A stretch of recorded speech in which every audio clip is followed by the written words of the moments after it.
much footage as we possibly can so we can bring it back and share it with the world. The big picture awareness that you gain from that sort of perspective when you're, journeying amongst the stars and see our entire planet as we know it there outside of your window, and kind of the philosophical and the many different emotions that it provokes inside of you when you see it that way. We have barely begun our journey to explore the worlds around us. And that hit me right when I saw the moon rise around Earth and saying, like, come on, it's been 50 years. We got to get back there, and we got to get to Mars, and we got to figure out how to get out of our own solar system and try and figure out what this is all about. There's so much incredible footage that crew members have taken from space and that you see from satellites. I think it's one of the things I'm looking forward to most on the mission, is getting to see the Earth from that perspective. I can't wait to share what that experience is, but I guess I'll have to let you know once I get back. And I mean, I think I speak for a lot of SpaceXers. Seat 4 is next, support 2 is next, and then EV 1 and 2 are shortly behind. Copy on that crew status. Getting a quick crew status from Kid. But yeah, I think I speak for a lot of SpaceXers. We really want to get up there and see that view, to feel that effect, to experience that. And being able to see it just from Dragon, and, pretty soon getting able to see a couple of people go out of Dragon for the first time in a spacewalk. I mean, spacewalks are kind of like living on the edge with spaceflight. It's always really cool. It's really important for just about any program. Like, what are some of the things when you were outside the space station? What were some of the things that you were working on, Mike? Yeah, so when I went out, I mentioned that first spacewalk as contingency. We had a failure. And so sometimes when we're going outside, it's not planned, and you have a component that is no longer working. And in this case, it was a part of the cooling system, external cooling system on station. And so we needed to go out and replace this refrigerator-sized pump module. And so that took us a couple of walks to do that. Other times we're going out and we're putting a new piece of equipment on board. Sometimes normal maintenance. Sometimes we're upgrading equipment, like new solar arrays, new batteries, and things of that nature. And sometimes you're doing like what the Polaris Dawn crew is going to do today, and you're just checking out the suits and checking out the equipment that you're going to use in future spacewalks as well. Now, with all of the experience that you have up there, I'm guessing there might be an EVA experience or achievement that you are particularly proud of? Well, I'm proud of every one of them. Right, when you get out the door and then you come back in safely, I think that's what everybody wants to do. Dragon SpaceX, for awareness, we're going to be commanding a couple fans right here. You'll hear them run, but then we'll also be turning them off. No correction required. Copy. Actually, if I can, I'm just going to jump in on that. Absolutely. That's actually a very important call that was made. You heard him say we're going to turn on some fans, because when you're in space, you acclimate to the sounds around you of the vehicle. And when it changes, all of a sudden, you're kind of looking around at what was that. And so you heard them give them a warning that we're going to turn on some fans. Yeah. And so that they kind of knew what was going. So that's actually a great call from the ground there. But anyway, going back to those spacewalks where I was outside, and what are you proud of? It takes so much to put these vehicles up into space. And so when you go out on the spacewalks and you know that you're a part of keeping that going, a big part of it is you don't want to mess up, right? Because people are depending on you. And a couple of people watching over your shoulder. That's right. And so when you get back in and they call up and they say, hey, that repair that you just made, everything's working, looks good, station's back up 100%, it's like, okay, that feels great. Dragon SpaceX, our fan commanding is now complete.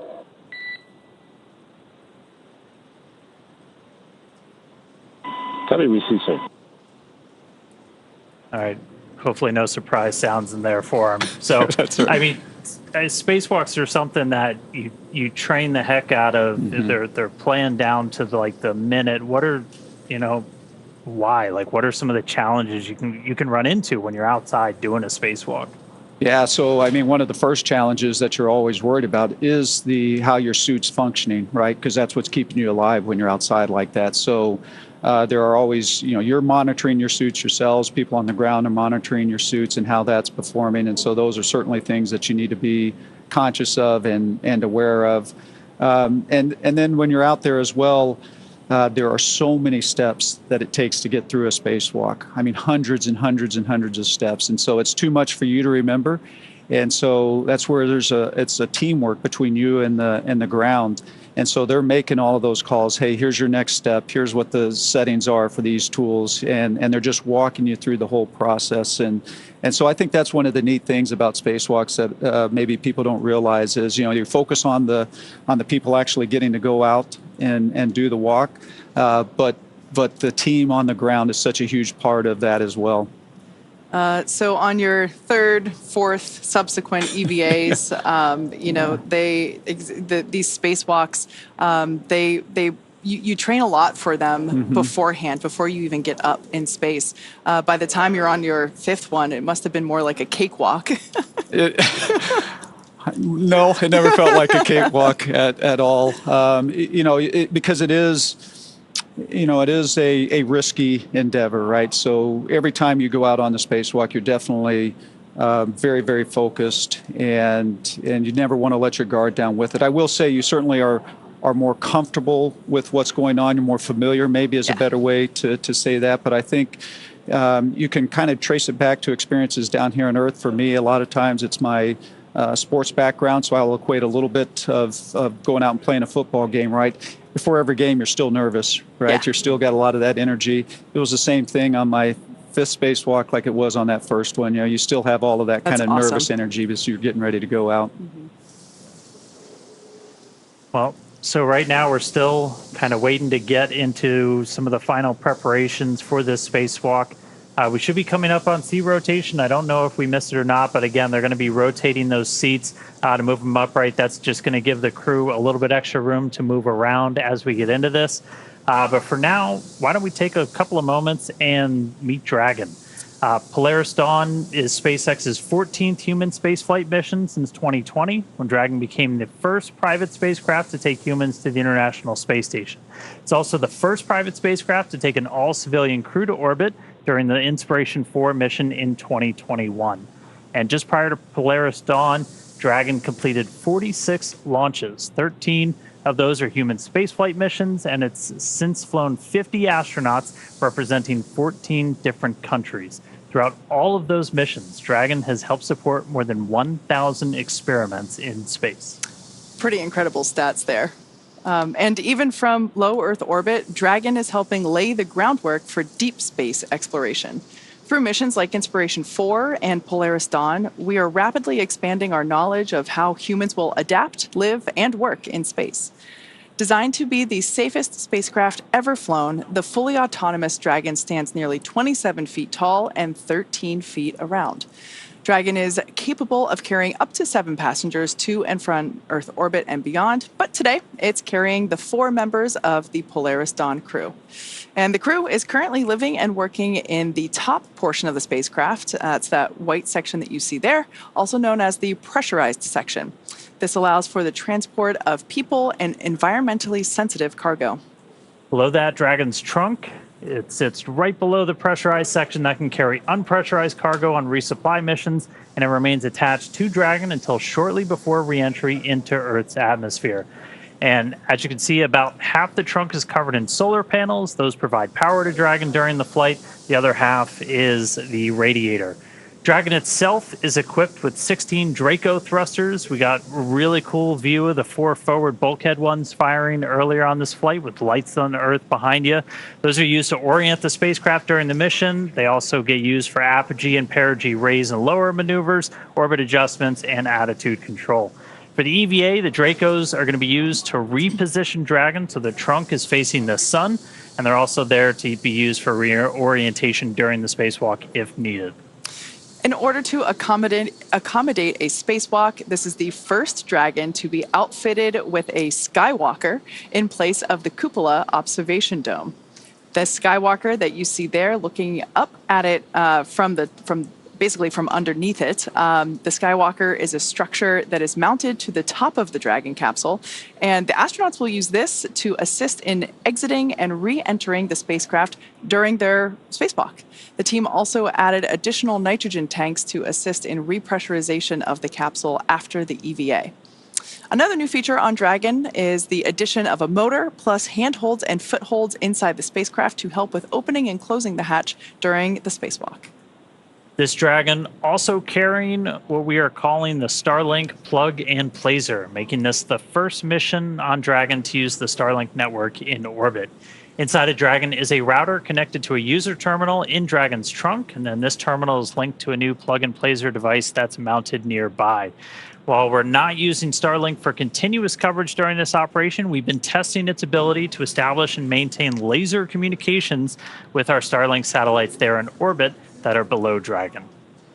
Dragon has proved to be quite a versatile spacecraft. It can autonomously dock to the space station when outfitted with the ISS docking adapter. And when it's intended for free flyer mode, the docking adapter can be swapped out. SpaceX Dragon, you guys are welcome to come back aboard if you want. SpaceX copies. Don't have a ground station right now, but we'll go ahead and bring cameras back on board so we get it when we do have ground stations. Copy.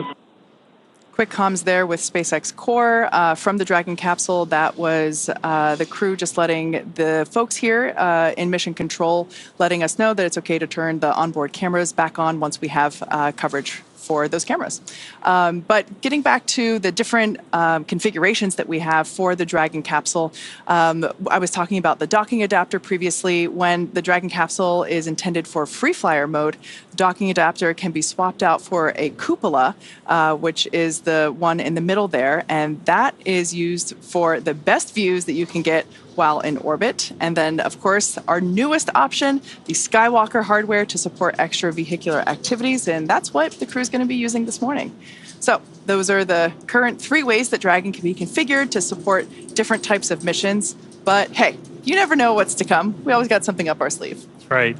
Now, Mike, Crew 1 broke the record for the longest space flight by a U.S. crewed vehicle. It surpassed the 84-day mark that was set by an Apollo capsule during that final flight to the Skylab space station in 1974. What was it like? Because we went over it. You literally called Dragon home during that time. Yeah, what was it like to live in there? So first of all, I got to say it's pretty exciting because the Dragon that they're using right now is the Dragon that I lived in that took us to orbit. Dragon Resilience. Yeah, we affectionately called Resilience, and it was an amazing spacecraft. It from a standpoint of living inside it, and again, it a lot of room actually compared to some of the other crew quarters that we had on board, and plus just being able to spend all that time in it. I'd call my family every night before I go to bed, and I'd be looking out the window at the Earth as I was doing that. It was very special. Did any of them get jealous because you had the window seat? Well, yeah, there was a little bit of that certainly going on up there. Nice. Now, as you mentioned, this Dragon capsule that the that the Polaris Dawn crew is flying in was previously used, really debuted on the Crew 1 mission, hence why you guys had the honor of naming it in the first place. But this capsule was also used for the Inspiration 4 mission that Jared also commanded. What is your take on this being one spacecraft but supporting multiple missions? I think it's fantastic. It just shows the flexibility of the design that SpaceX made when looking at the Crew Dragon vehicles. So I think it's very exciting to see a vehicle that can go from one mission to the other, and quite frankly do it quite quickly as well. I think I don't remember the exact timing from our mission and when we landed to when Inspiration 4 launched, but it wasn't a very long time, and yet you were able to take that docking adapter off, put the cupola on in a very short time, which is also pretty impressive. I actually have that noted here. Crew 1 took off in November of 2020, and Inspiration 4 lifted off in September of 2021. That's incredible, because we landed in May of 21, and so within that short period of time, you reconfigured the vehicle, and and we're able to put that cupola on and launch. Cool. Yeah, very impressive. Your mission patch sticker is in the capsule that they're in now, and that's will exciting. add their own sticker too as well. Right. All right. Well, as you can imagine, Dragon has undergone some changes for this, and with changes comes extensive testing for the mission. And all the modifications that we made in preparation for today had to go through kind of their own test regimen. Yeah. Testing is a critical part of qualifying a spacecraft like Dragon for flight. Rigorous testing helps identify and mitigate potential risks, verify system and component reliability, and helps ensure that the designs meet the mission requirements.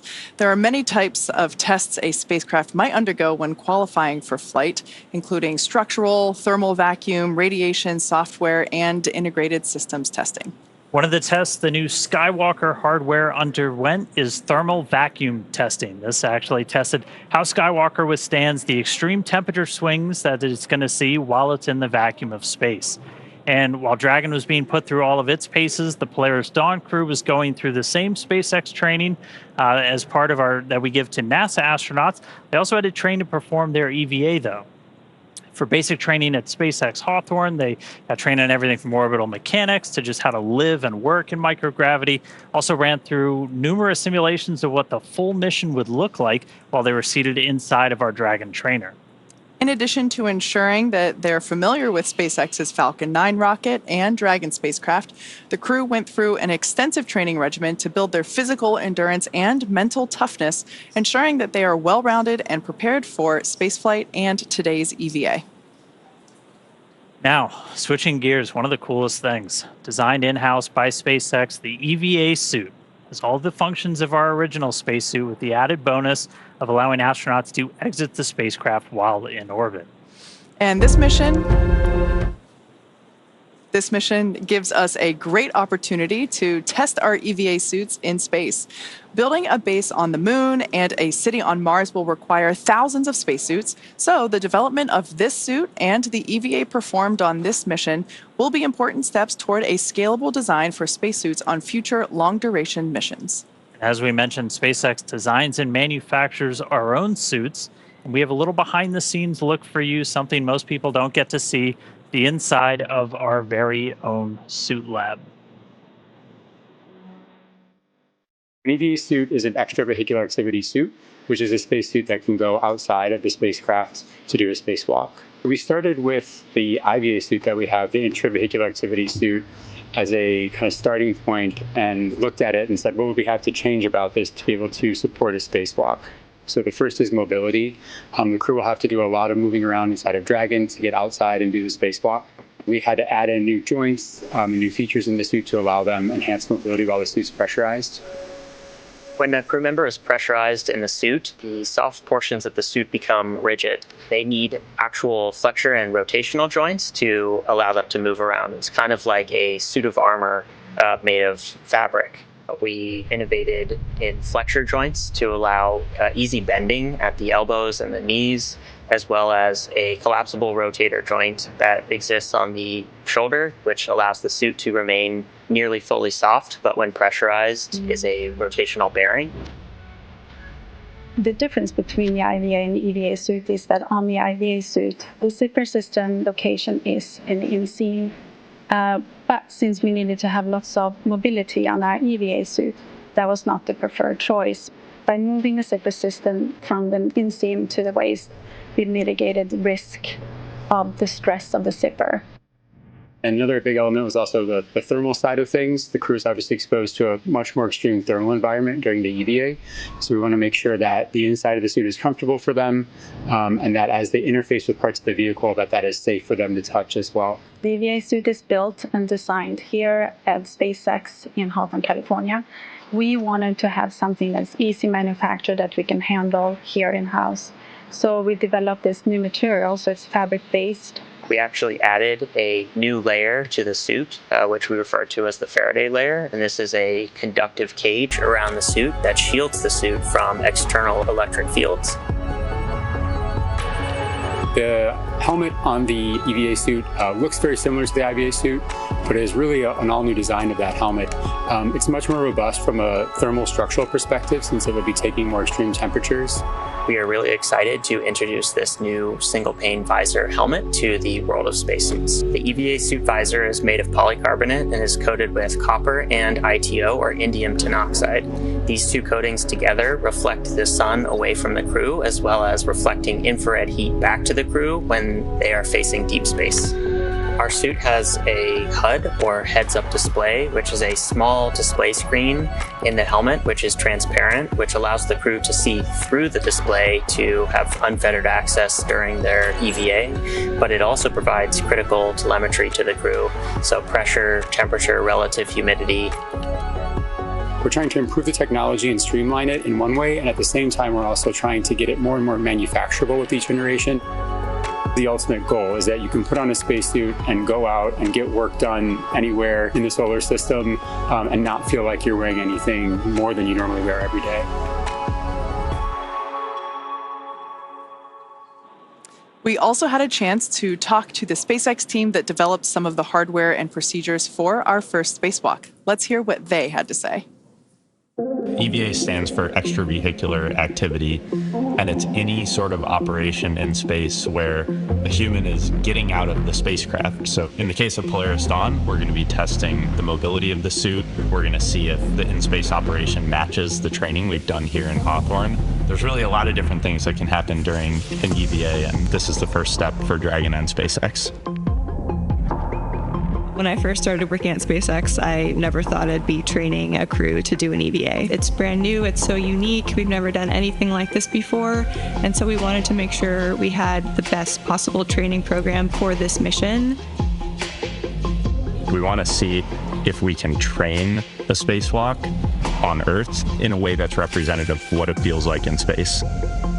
Even though only 2 people are going to be going outside during this first EVA, all 4 crew will be in EVA suits going down to vacuum. Dragon was always designed to vent to full vacuum, but we've never taken a full Dragon capsule down to vacuum, and this will be the first time we do it in space. We actually put crew into a chamber at Johnson Space Center in Houston and had them live the exact profile that they will experience, and making sure that no one actually experienced decompression sickness. We have a couple new training assets for Polaris Dawn to train the EVA specifically. The suspension system that we have is situated on top of the platform of our capsule simulator. The lines drop through the hatch. They attach to a single crew member inside the capsule. We can lift them up and get them situated so that they can egress the capsule and perform their tasks at Skywalker, the mobility aid. The Skywalker, what's amazing to me is a lot of people are going to think it's a metallic structure just bolted to the top of Dragon, but a lot of development effort, testing went into the Skywalker. So we actually used similar technology as we have in the Super Draco chambers to apply a thermal barrier coating to the outside of the Skywalker. That is going to be a really, really amazing mobility aid on the front end of Dragon. We also developed a sideways simulator, so we flip the hatch on its side. In the event the hatch fails to close, they can manually close the hatch. We had them do that in a sideways suspension system, so gravity isn't helping them close or helping them open that hatch mechanism. It's new development for Dragon, it's new development for SpaceX and the industry as a whole. So this is a great example of where Polaris Dawn is forcing the team to innovate in a way that adds safety and reliability to every Dragon mission going forward. That's this huge challenge for us to go solve, but that's also an opportunity for us to solve the problems that we have to go figure out anyway for our larger goals, like putting people on Mars. The Polaris Dawn objectives are the first step towards that ultimate flight with humans inside of Starship, which is right along the SpaceX development path that we have towards getting to the Moon and Mars.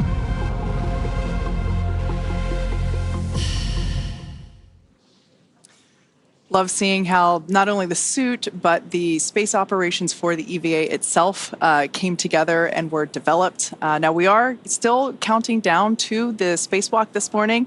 The crew on board is completing final fit-ups, and we're going to be standing by for seat rotation and suit leak checks. So We're continuing to truck along to the main event. Now, Mike, you obviously went through some of the suit-up process that we saw in that package in terms of the development of the suit and how it's custom fitted for each individual. And that's the same case for an EVA suit. So maybe you can share with us what that experience was like. Yeah, it's extremely important to have a suit that fits, whether, again, it's the IVA, the EVA suit, or the EMU that we wear with NASA when we go out on the spacewalks. And the reason for that is because if it doesn't fit right, it can be extremely uncomfortable. You can get what you call hot spots, or there can be a place where a crease, when it gets pressurized, can really put a hard point on your arm or something of that nature. So having a good suit fit check is extremely important. And it's one of the things that was kind of fun as well, because you get to spend a lot of time with the suit team here with Chris and Eric and Maria. They're a great crew. They're so good. They're fantastic. And I mean, just over the years, they've gained so much experience, and they can really help you hone in on what the really good fitting suit is like, with just the way they ask the questions and lead you through that process. Wow. What are kind of the sensational differences from being in like the IVA suit? Because a lot of times the IVA suit, when it gets pressurized, it fills up, but you're still in like a pressured environment. With EVA suit, you're in the vacuum. Right. And so like what's it kind of like? Yeah, so that IVA suit, it has a different purpose, right? And that the purpose of that IVA suit is to keep us alive in the event of some type of an emergency that might happen during a launch or a landing. And so that's that case where either you have a fire or you have a depress event, and so that suit's going to pressurize. And so in that case, we're not as worried about like the mobility of the suit. You just want to get home and do it in a safe way. And so you need to have enough mobility to still be able to control the spacecraft and do the things you need to do, but you're just not as worried about it because you're not trying to perform a maintenance activity or something like that when you're going out on a spacewalk. And so I think that's one of the biggest differences between the IVA suit and the EVA suit, is just what the purpose of it is and what you're trying to do with it. Yeah, that feedback loop is so important to be able to communicate what feels good, what doesn't, because I imagine, as you're out there and having to perform, as you mentioned, maintenance activities, among other things, that the functionality of your body is critical to perform those. It really is. And probably one of the hardest, I think, parts of the suit to design is the gloves. Right? Because, you hear us use the term, it fits like a glove, right? We use that a lot, but you don't realize how much you use your hands when you're outside on a spacewalk, as opposed to, say, your feet when you're, because in space, we don't use our feet or our legs as much as we do our hands. And so when you're in a pressurized suit like that, and you're constantly grabbing and reaching, you are overcoming the pressure of the suit, and your hands can get just exhausted. And you can get those hot spots. I had some issues with my EMU gloves when I first started training at NASA, and I would actually get what's called delamination on my fingernails. Ouch. And so there's just little things like that it really matters how well that suit fits and how well it functions. And so you don't realize how important that is sometimes. Yeah. Now, we are going to be stepping into suit leak checks soon. Can you share with us a little bit about what that process entails? And more importantly, because you've actually experienced what it feels like to go through suit leak checks, what that experience is like. Extremely important part of the whole process, right? Because before you take the cabin, in this case, all the way down to vacuum, you want to make sure that your suit is maintaining the pressure that it needs to. And so it's not a very long process. It's usually just a few minutes to 2 or 3 minutes. The interesting part is, if you don't pass that leak check, what do you do next? And so there's always usually procedures associated with that as well, that start checking your zippers, start checking how you've closed things up. Did you not get something sealed quite right? And so it's always a good point in the mission when, whether it's on the launch pad getting ready, whether it's in the airlock getting ready to go out the door, when you hear that, good leak check, because now you know that you're ready to go. So today's going to be kind of unique because all 4 of our crew members are going to be doing the spacewalk. They're all going to be exposed to the vacuum of space. But I mean, even when you did spacewalks, it's never a solo act, right? Like you're always out there with a partner. You are. It's extremely important. In fact, one of the hardest parts about our training for spacewalks is what we call incapacitated crew. And so you need to always be able to get your crewmate back into the airlock if something should happen, if they should no longer be conscious and something of that nature. And so we actually do spend quite a bit of time, and that's why it's extremely important for us to go out in pairs, because things can go wrong. And so you want to be prepared for those moments. Yeah. That's a great point, Dan, to make that while only Jared and Sarah are going to be somewhat exiting the spacecraft, all 4 crew members are going to be exposed to the vacuum of space, and it's actually going to set a new record for most number of people exposed to, or not them without a suit, but in the vacuum of gravity all at the same time. Yeah, that's actually interesting. I never actually thought of that piece of this mission, and the fact that you're going to have 4 people on a spacewalk. I know at one point on a shuttle mission we had three folks outside on a spacewalk. And so, that's a big deal and kind of exciting. You know, one of the things we do on the space station, of course, is we have astronauts that are still inside, and if we do get into those emergency situations, they're there prepared to help us get back into the airlock and get unsuited and things of that nature. So, of course, when you have all the crew, it just makes you think about those emergency situations probably in a little bit different way than we do on station. Yeah. And hey, if you're just tuning in, we are still waiting to really kick off our spacewalk today. So right now the crew is inside the spacecraft. They're getting suited up. We should be hearing some comms from them pretty soon. And then SpaceX Dragon EV1 is completing glove zipper closures, but at this time we are ready for seat rotation. Copy that for seat rotation. Can you confirm crew is ready with the current glove zipper ops?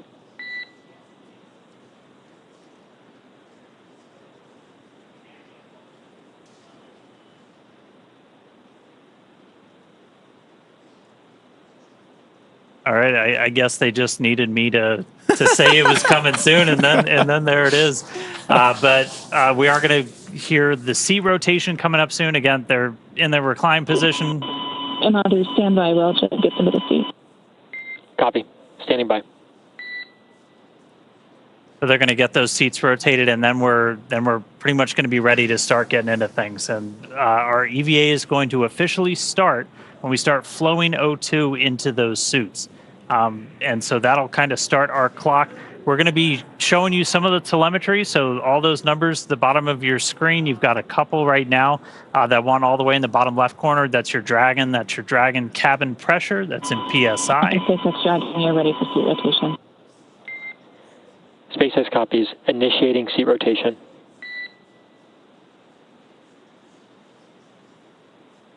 Great news there. That's going to help give the crew a little bit more room to move around during the spacewalk. And after we get through the seat rotation, we'll be able to perform those suit leak checks that we were just talking about.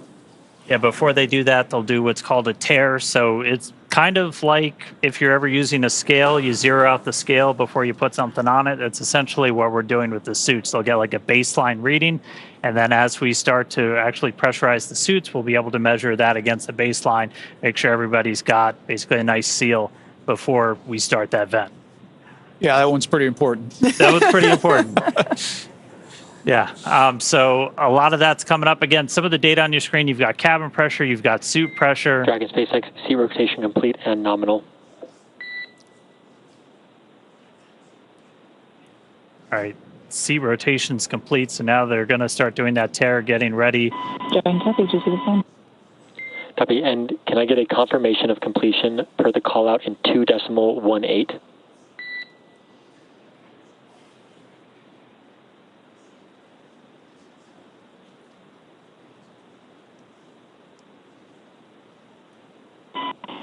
H1 SpaceX, complete with 2.18. Copy. At this time, you are go to step into Section 3 and tear suit deucers.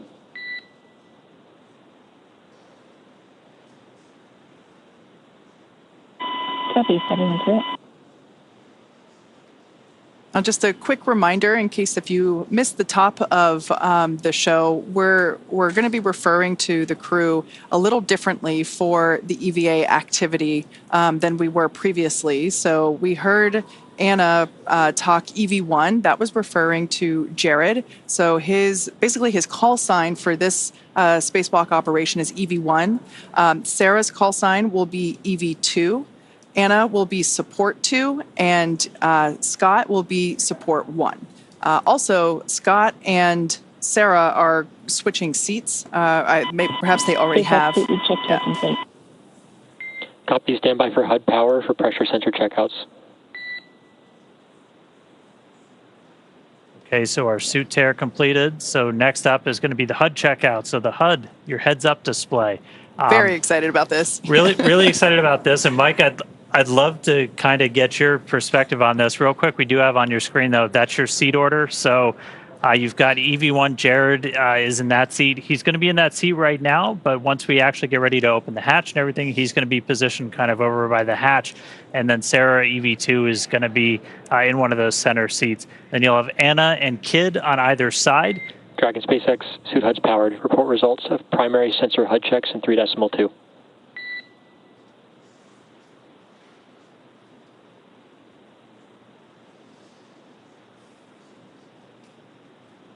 So again, that's our seat layout. We just heard the HUDs are powered on, so they've got heads-up displays actually being kind of projected on their visor in their helmet, which if you've ever seen spacesuits, that's always kind of felt like that's that space age technology that we're missing. Because Mike, you use kind of a simpler but a little unorthodox way to see like your suit data. Yeah, that's right, Dan. It's of course the suits and SpaceX HUD checkouts complete, all nominal.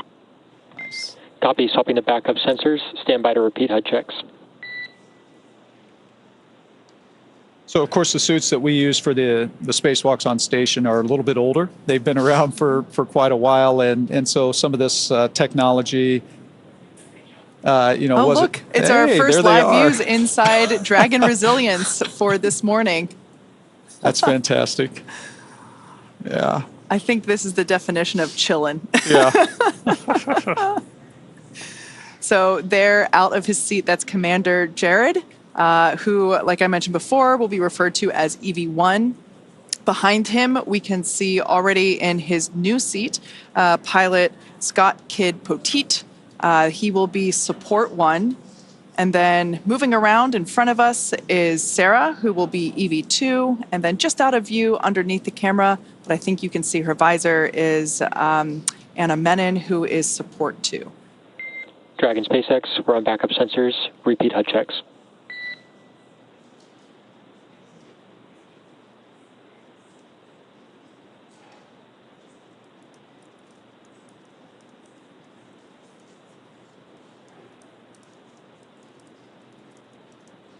The crew's going to check out those heads-up displays one more time real quick. SpaceX HUD checkouts on backup sensors, all nominal. Copy. Good HUDs. Returning to primary. Stand by for helmet camera checkouts.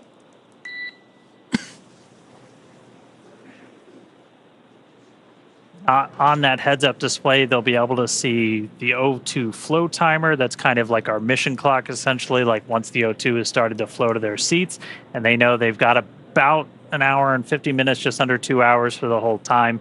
They'll be able to see their suit pressure, temperature. Basically, it's a way to kind of keep an eye on things. And we were talking about it a little bit, Mike, but on the EMU is a little bit different. Yeah, the EMU is certainly different. A lot of that kind of information is on a display right in front of you that you have to kind of look down to see, and it can be pretty challenging to see. In fact, a lot of the information, you have to use a mirror on your wrist to be able to read it and know what you're controlling as well. You mentioned the timer. Of course, we don't have that kind of information on ours, and I'm not sure I'd want to know that because I'd feel the pressure of, hey, I got to get a lot of things done and I'm running out of time. Yeah. All right. So they're going through these HUD checkouts again pretty soon. Dragon SpaceX powering on helmet cams. We're going to get the helmet cams powered on. Again, give you that kind of look right over their shoulders. Yeah, pretty excited for these. We've seen them utilized during the training sessions that the crew has undergone, and we're so excited to see them live today. Yeah, I tell you, the helmet cameras, I mean, it's going to be fantastic views, right, that we're all going to love.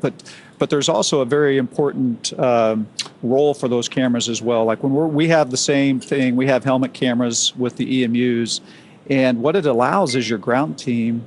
Dragon SpaceX suit cameras powered. Confirm good health.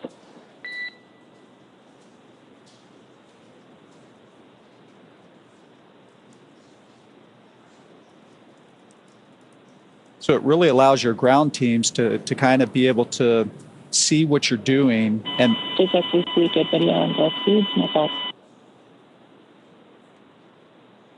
And almost double check your work. Copy. Checkout's complete. HUDs will remain powered. Proceed to step 3.3, operations review through 3.8, report when complete.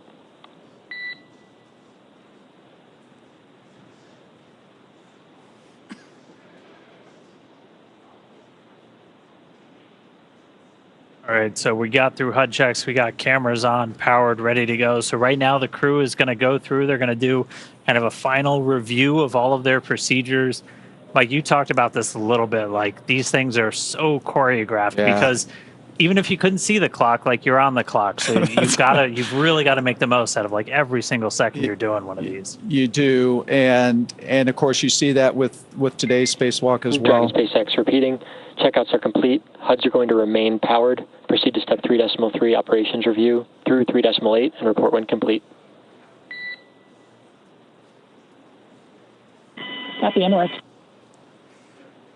And the reason it's so choreographed and important is because you only have so much time outside, right? You only have so many consumables that allow you to go out there. And so you want to take advantage of all of that, and you want to have every step very well scripted so that there's not a lot of wasted time. Now, that being said, it is nice when you're out there once in a while to just kind of take a moment, look around, enjoy the views, kind of try to absorb where you actually are, which can be pretty incredible as well. Every once in a while, guys, I'm a little tired. I'm going to take a minute. That's right.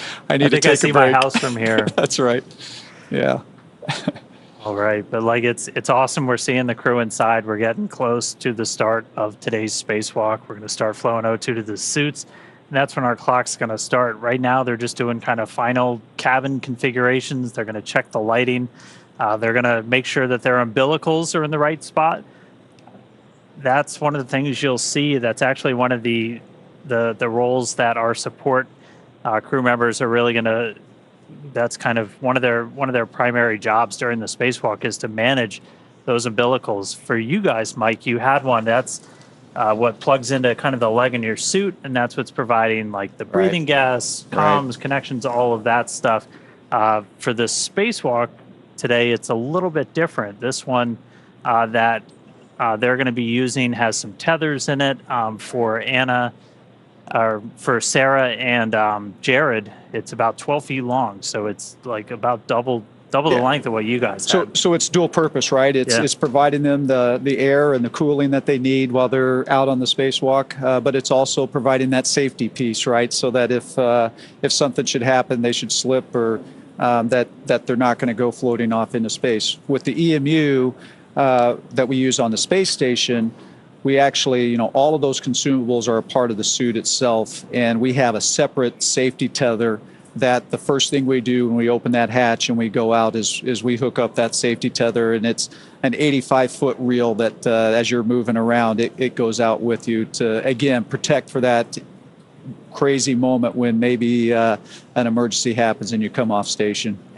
How hard was it to manage all of those tethers? I feel like every time I watched, it was like, there's no way in heck that this thing isn't getting snagged on something. No, you're absolutely right, because everything, and you talked earlier about making sure there was no loose items in the cockpit, right? Because when you open that hatch, things are going to want to float away if they're not tied down or stored or anything like that. So when we go out on a spacewalk, not only do we keep us tethered to the spacecraft, but any tool, any part that we take out with us also has to be tethered. And it can be quite a challenge to manage all. You'll open up a bag and there's 10 pieces of hardware in there with 10 different tethers, and they get all tangled up, and it can really be pretty challenging. It's important, though.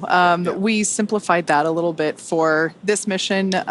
We actually basically built in that tether into the umbilical, one of which you can see actually there floating under Jared's right arm. So not only does that provide airflow and comms and all the normal connections that we have in the umbilicals, but we also added that strength to provide that protection.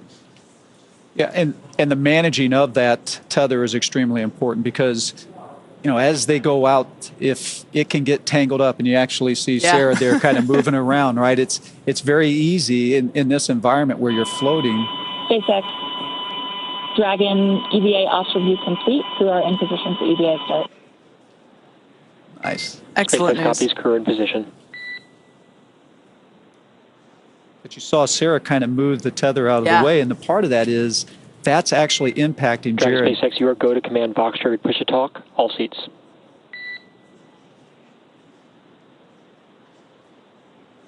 Copy, and more.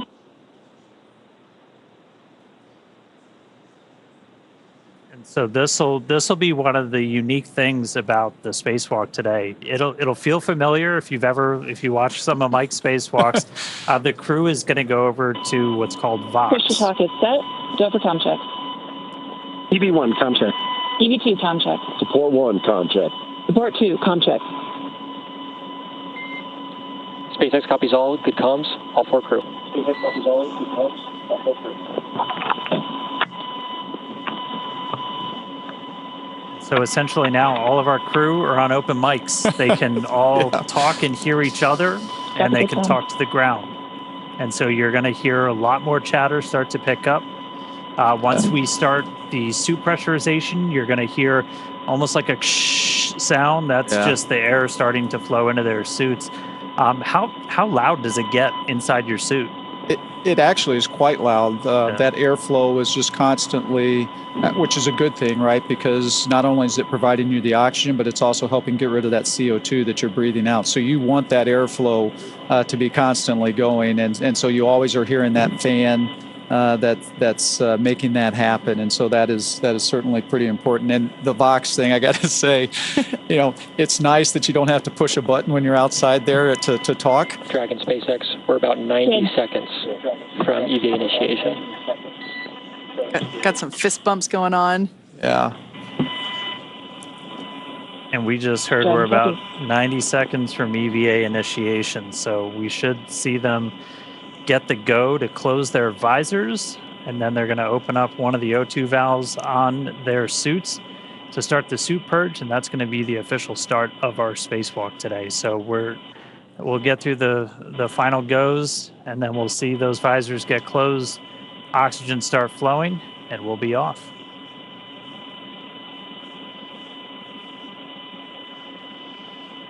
I love how everyone looks so calm and collected right now. I think that's a great visualization of just all the extensive training that they've gone through to get to this point. This has been years in the making. I'm sure they're excited, but everyone's focused. It is an interesting time right now, right? Because one of the hardest parts I always found about Dragon SpaceX. SpaceX is go for spacewalk operations. Report visors down, ready for secondary O2 flow initiation, and crew is go for spacewalk. Verify your visors are closed.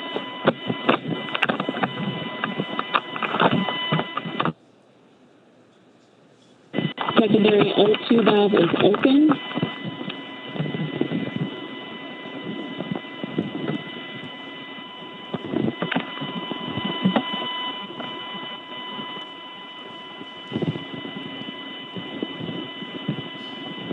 And that you are go for the EVA.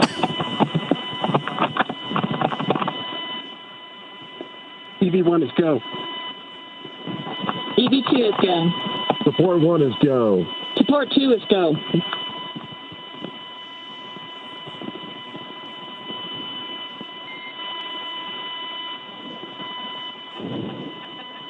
Dragon SpaceX initiating secondary O2.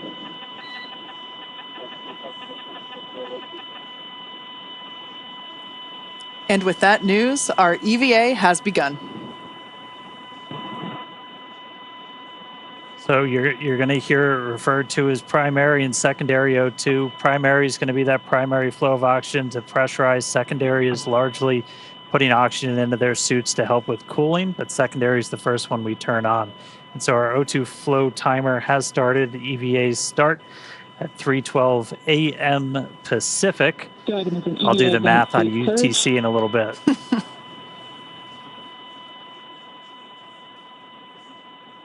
So this first operation, or this first step in the operation, is a suit purge.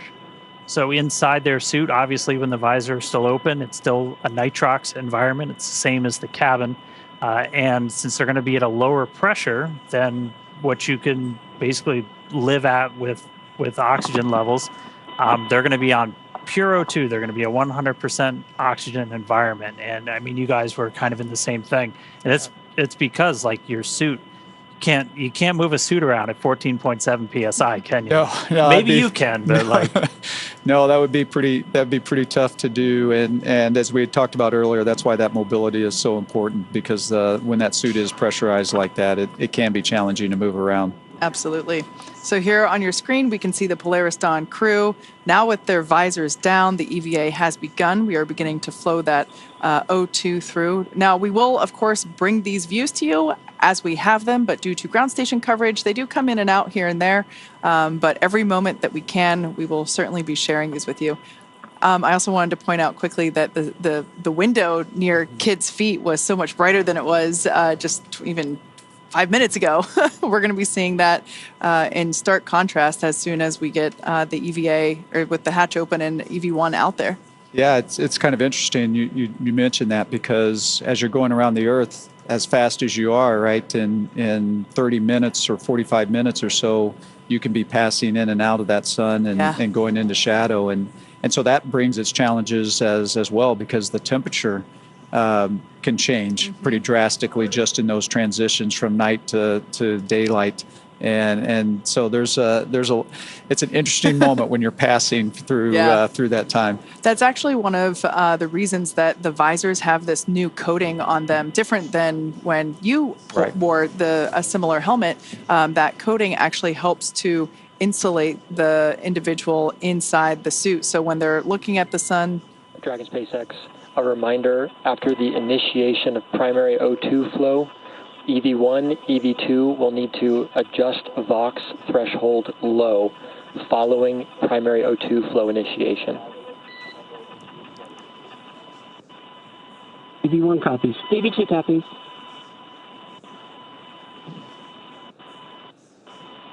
Dragon SpaceX, secondary flow purge complete. Close secondary O2 valves and report ready for suit pressurization. EV1 closed. EV2 closed. Support 1 closed. Support 2 closed. SpaceX Dragon is ready for suit pressurization. Initiating primary O2.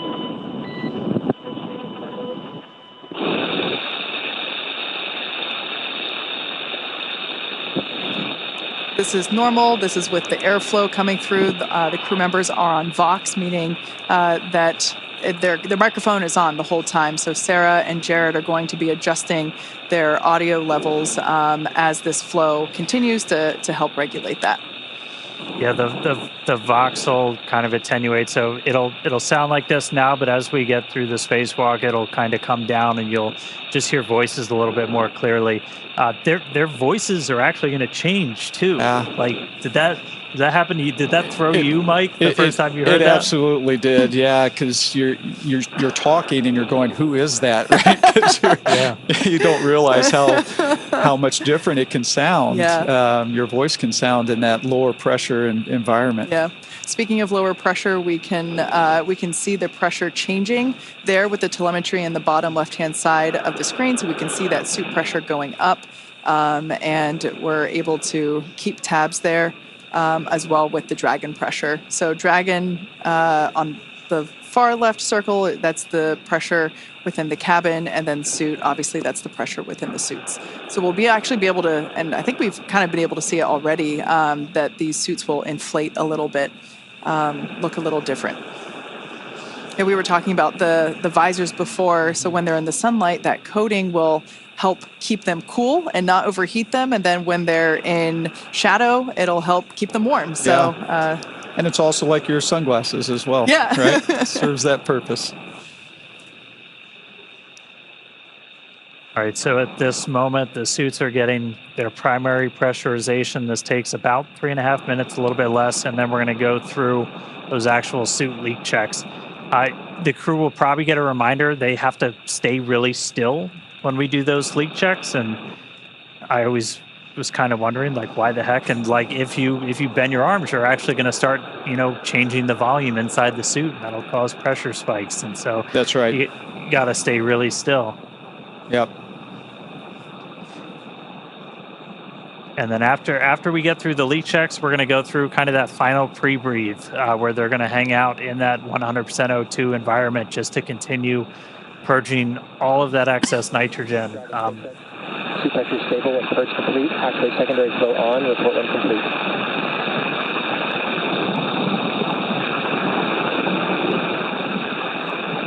EV1 open. Support 1 open. Support 2 open.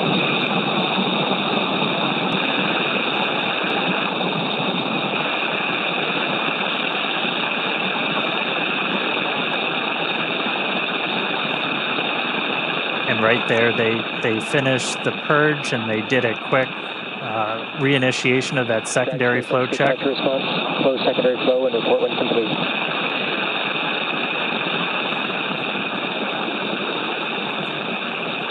EV1 closed.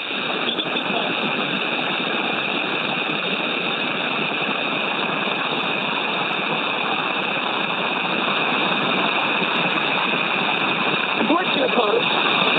Support 1, are you closed?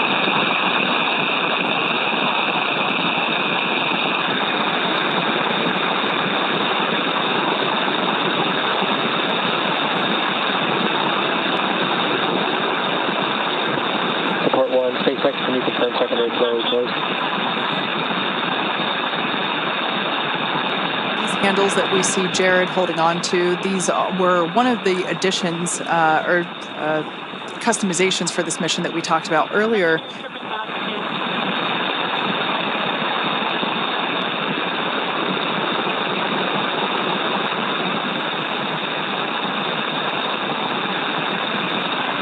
Support 1, SpaceX contact.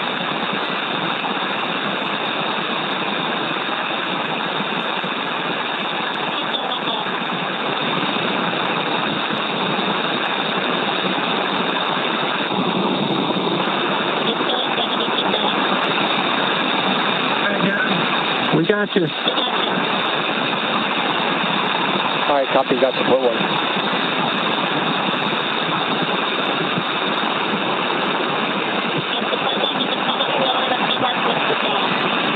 Copy.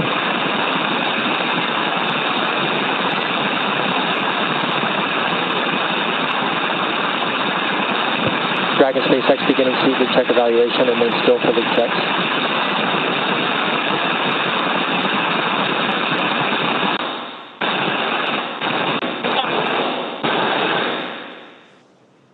Once again, that background noise is expected. That is the microphones and the flow of air within the suits. So we're trying to stay quiet to, along with you, listen in on what the crew comms are as they go through.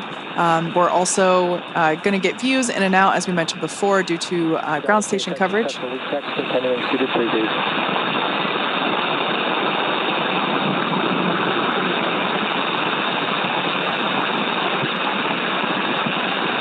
And it is a little bit tough to hear. We just heard, though, that we got 4 good leak checks on their suits, and now they're going to be in this final suited pre-breathe. And so again, this is going to last about 19 or so minutes, and this is just to do kind of that final, get all of the excess nitrogen out. And we started pre-breathe just two hours after they got on orbit, just by gradually lowering the pressure. And I mean, pre-breathe, that's something that kind of evolved over time with the space station. Where were you when you were doing your spacewalks? Yeah, so we were past the kind of the camp out phase of pre-breathe. But that's how we used to do it. And it's very similar to what the Polaris Dawn crew has been doing over the last couple of days. We'd actually have astronauts stay inside the crew lock overnight at a lower pressure, just like they did when they first got on orbit. Now we've moved on to, we do it the day of. It still is a long day. We start about 6 hours prior to going out the door, but it's not 2 days prior. It's worth noting along the lines of training and how the crew prepared for this mission that all 4 of our Polaris Dawn crew members and some additional Polaris and SpaceX crew members actually went into a vacuum chamber and tested these suits out and spent a bit of time at lower pressure just to help learn what that feels like and get used to it. Well, and I think the other thing that's important about that is it's real, right? It's the first time that you're in that suit and it's actually a vacuum around you, right? And there's just something mentally that I think is important to put people through those moments before you actually have to experience the first time in space. Yep. We saw some of the unique ways we train the crew for this. And I mean, training for space station spacewalks, I'm still really upset I never got in the pool. That looks like one of the coolest parts of being an astronaut is not being in space, but just doing some of this training. Yeah, Dan, I tell you, I can still remember the first time I stuck my head underwater, not in the suit, but for diving.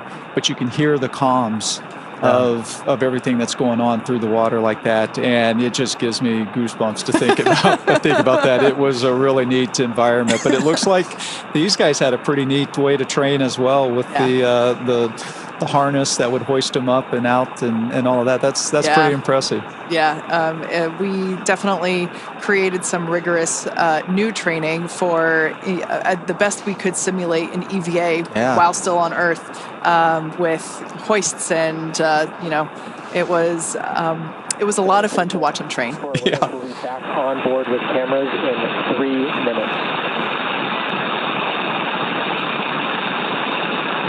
So our core just called up. We'll get views back on board in about 3 minutes. As Kate talked about earlier, we're using ground stations for our video coverage. All of our communication with the astronauts are through TDRS, so tracking and data relay satellites. So we'll have constant audio, but that video, we need those ground stations. But right now they're in that pre-breathe.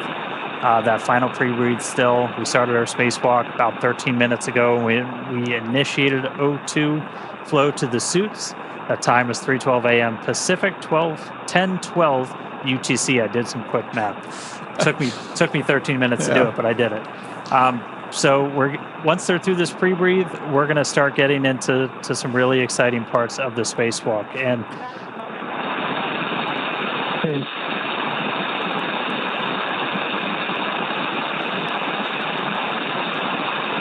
And then after we get through the pre-breathe, we're going to get to cabin vents. So, what's going through your head when you're like, man, it's happening. The air's going out. It's really happening. It's happening. Yeah, I tell you, it is a long process to get to this point, right? They've been prepping for this for 2 days, right? And one of the hardest things I found about the spacewalks is the waiting. Hurry up and wait. Hurry up and wait, right? You are so ready to go out and to do this mission and to go out that hatch, and it just takes time. And I think that's one of the things you talked about, my fifth versus my first. Your fifth, you kind of understand how long it's going to take. You have a better appreciation for how long it's going to take. And so you literally find yourself in these moments when you're kind of waiting through this pre-breathe or you're waiting for the airlock to depressurize. You just kind of find yourself just floating there, kind of zoning out, trying to keep yourself calm and relaxed and until that moment when it's game time. Yeah. Now, just a quick mention, we're about a minute out until we get those views back inside the cabin. The view that we had previously was our Dragon tracker, which if you want to see where Dragon is, you can actually look that up as well. We have it on our website, spacex.com/follow-dragon. But yeah, just as a reminder, our crew, they are in their designated, or well, Jared's not, but He's floating. yeah, our crew members, basically Sarah and Kid, have switched their seats for the EVA. Last time we were able to see inside the cabin, we saw Jared awaiting to open the hatch. So he wasn't in his commander seat, but Sarah is now sitting in Scott's pilot seat, also known as seat 3. And then Anna is on the far left side, and Scott is on the. Oh yeah, we can see it there on the far right side. And also just a reminder, their call signs for these EVA operations: Anna being support 2, Kid being support 1, and then Sarah being EV2 and Jared EV1, representing that Jared will exit first, do his activities, which include just some mobility testing of the suit. And then Sarah will go out and perform the exact same testing once Jared comes in. Meanwhile, Kid and Anna will function as the eyes and ears. They will be performing their own list of operations during, or their own list of tasks during the EVA. So while Sarah and Jared are going to be the ones that are, partially egressing the capsule once that forward door is open, Kid and Anna will also be performing an EVA in their own right. That's right. And we talked about it earlier, first time 4 people exposed to the vacuum of space. There's a lot of firsts in this. That's going to be a really cool first, not just for us and Dragon. But we are going to be getting views back really soon. We're, again, just in that final pre-breathe step right now. And then we're going to start venting Dragon down to near vacuum. So we're going to have a couple of different valves that are going to open up, and the atmosphere inside Dragon is going to start going overboard out into the vacuum of space. Now, the crew, the ground, they can pause that cabin venting if they need to. We can pause and resume. The most likely reason is for ear equalization, is again, you're going through a lot of pressure changes anytime you do a spacewalk. And so if you've ever flown on an airplane and your ears popped, you've experienced just a little bit of what they might be going through right now. Once we start cabin venting, if we terminate or abort the spacewalk during that venting, we cannot start again. We talked a little bit earlier about how consumables are the thing that really drives you. And for us, we don't have a great big airlock with this, with a full station's worth of oxygen and stuff like that. So Suited pre-breathe complete. Confirm freelance for venting at pre-breathe complete.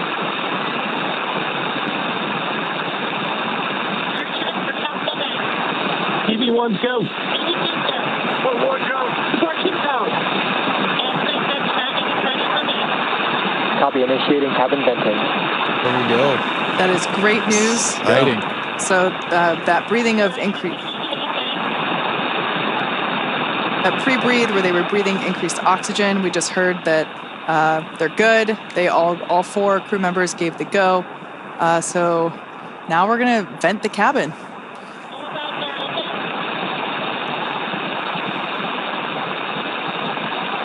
yeah, in total, this will take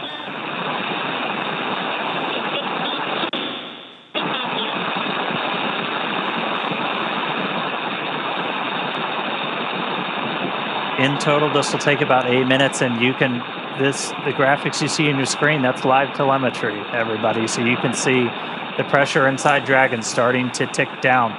You're going to see the suit pressure tick down as well, is what we're really trying to maintain as a pressure differential. And so with these suits, we're going to be hovering right around 5 or so. You might see about 4.9 to 5.1, 5.2. It'll be about 4.9, and then we'll probably see it go up a little bit when they reinitiate the secondary flow for cooling. Copy 7. Yeah, Dan, and you talked about that, about 5 PSI is what the suit will be. We're actually a little bit lower in the EMU. Yeah. And so we've talked a lot about mobility.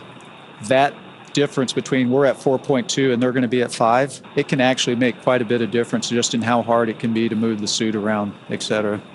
Yeah, this crew got to, and that's something we can simulate, in a vacuum chamber, or even just in 14.7. You can simulate that differential pressure. getting call-outs from the crew. They're monitoring along. EV1's good.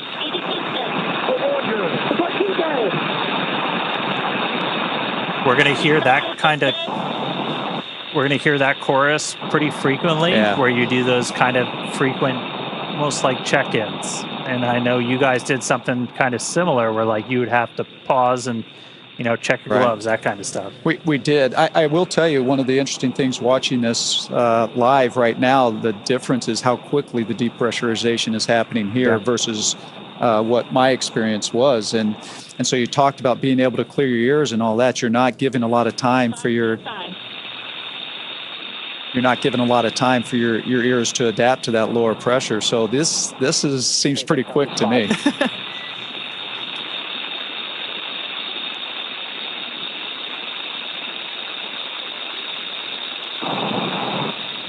Yeah, breaking new ground with this, new suits, new operations for everything. We're at about 4.5. We're going to see that tick down. It's going to get down to just under 1, and it's not going to go all the way down.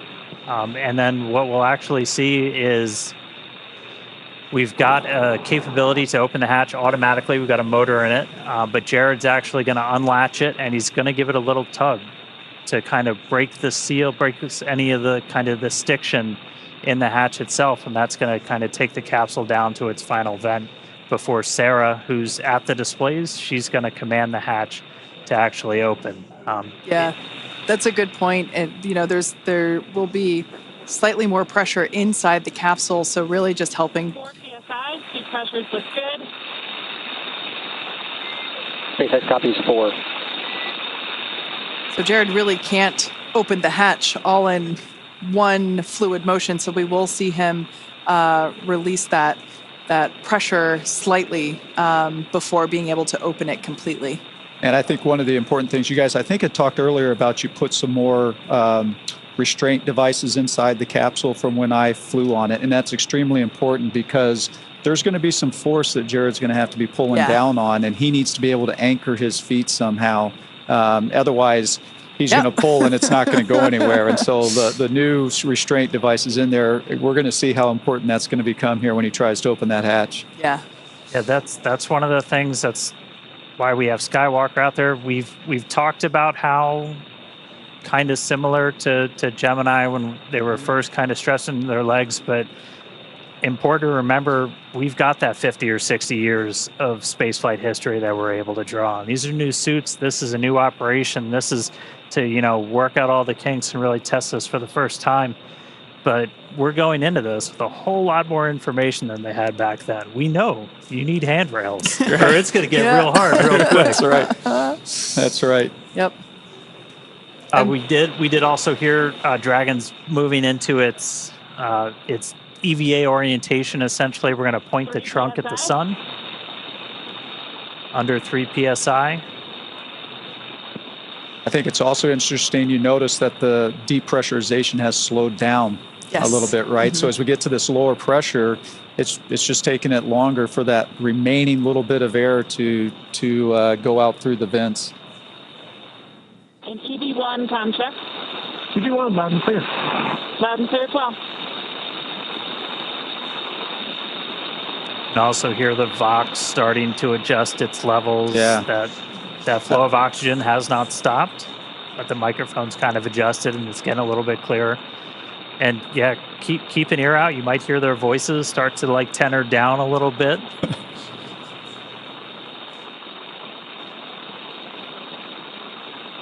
I do think that's an important point, Dan, that how important comm is, right? And when it's compromised a little bit just by that extra airflow and the Vox not keeping up with it right away, how challenging it was just to hear those calls, and they can be some pretty important calls. Of course. Comm is just critical. We can see Dragon capsule now approaching close to 2 psia. Like Dan mentioned earlier, that's going to get to just under 1. It's incredible to think that, the Dragon capsule in all of its power and glory and awesomeness, the new capsule is around their bodies, right? Yeah. That is what is going to protect them from the vacuum of space. And just seeing how, even though it's puffed up and we know that it's, holding that pressure, it still looks so cool, for lack of a better word. EV1's good. EV2's good. Well, we're good. Supply 2 dead. Yeah, you really have 4 mini spaceships in there. Pressure approaching 2 psi. I guess that means we have 4 aliens in there too. Yeah, that's right. Dragon SpaceX, less than 1 psi from hatch operating pressure. We have a TDRS handover in 2 minutes. We are going to wait until after the TDRS handover to command into hatch open prep. EV1 copy.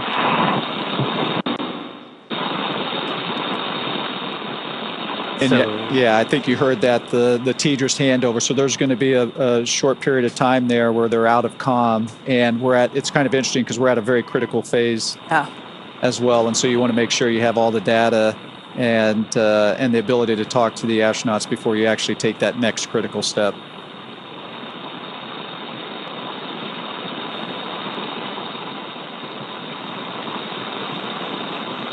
We'll see it. We're seeing that pressure continue to tick down.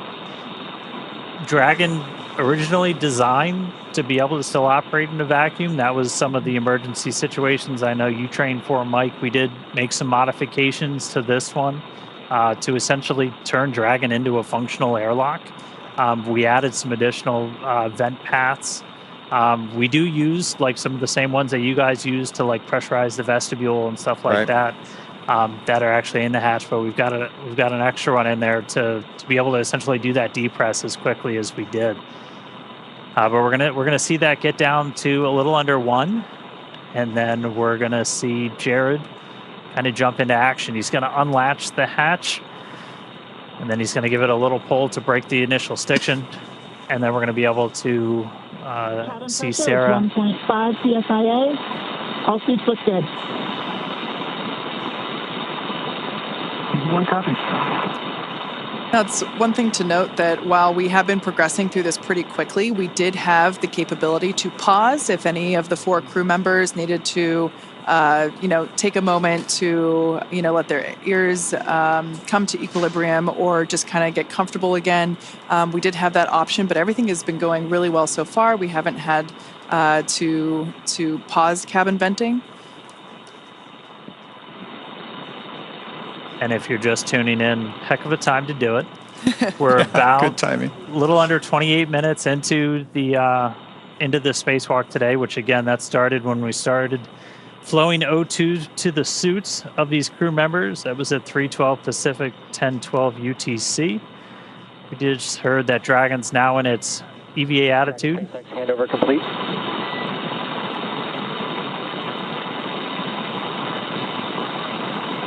So again, we've got Dragon's trunk pointing towards the sun. We are with you on board, watching through the cross view.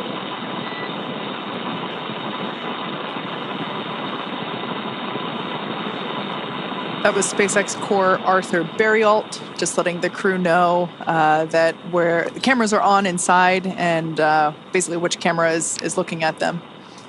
It's so fun to hear Arthur's voice because he was actually a part of our mission as well. In fact, Arthur was an intern. Started out as an intern when we were first starting the training, and so now to see him as a core and is pretty neat. Very similar to Sarah, who also started as an intern. Yes, yeah.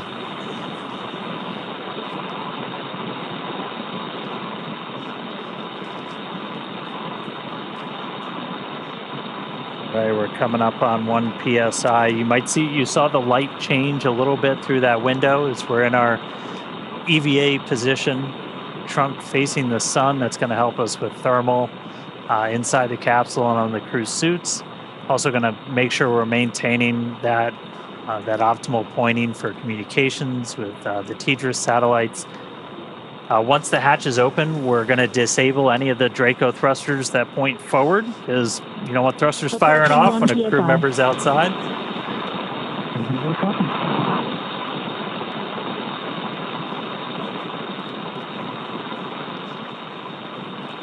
We're at 1. You can see the suit pressure is ticked down too. There's about 4.7 difference between the suit and the ambient cabin there in Dragon. That umbilical that you see there, just to the side of Jared, that will continue to flow the air into his suit as well as provide telemetry and communications connection. That's also where we have the safety harness built in as well, so it's able to... Dragon SpaceX, cabin pressure below hatch operating limit. Stand by for transition to hatch open prep. Here we go.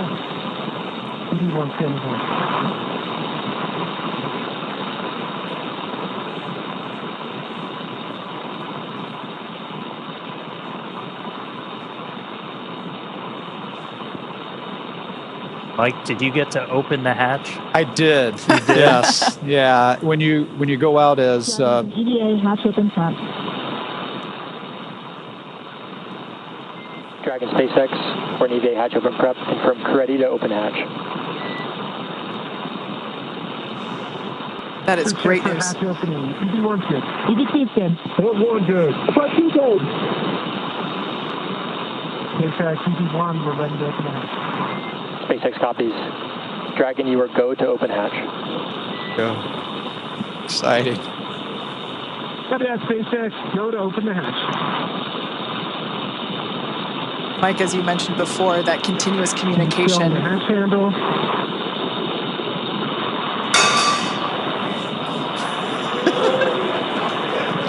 As you can hear, we do have a crowd gathering outside of Mission Control here in Hawthorne. In their excitement, somebody dropped a cup. We can see our commander, Jared Isaacman, now turning the crank, which allows the that top hatch to open. We'll see him give it a pretty heavy... EV1, hatch is visually indicating open. SpaceX copies. Stand by.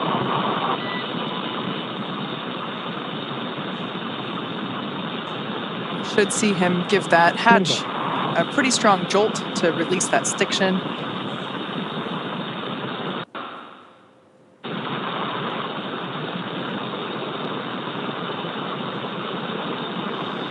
Hatch is now unlatched.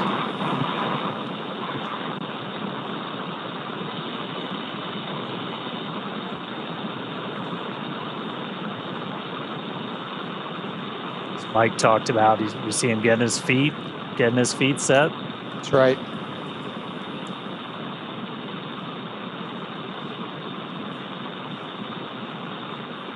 Dan, you'd asked if I'd gotten open the hatch. So when you go out as EV1, just like Jared here as EV1, that's typically the role for you is to open that hatch. And you guys have to draw straws, fight over who gets. It's exciting. It is. It's very exciting. Yeah. Now, for those of you that have just recently joined, as you can see, we have successfully depressurized the Dragon capsule down to 0 PSIA. You see that in the bottom left-hand side, bottom left corner of your screen. Our 4 Polaris Dawn crew members have gone through the O2 flow, and we see Commander Jared Isaacman now standing by to open that top hatch. The nose cone is already open. It opened just shortly after the crew got into orbit. So, Dragon SpaceX target pressure reached.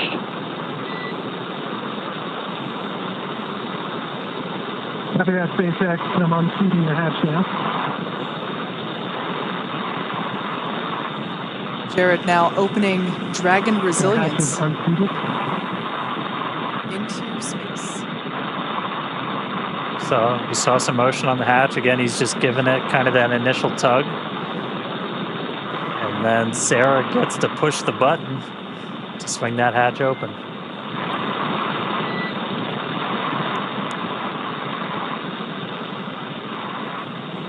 Much more movement there on the forward hatch.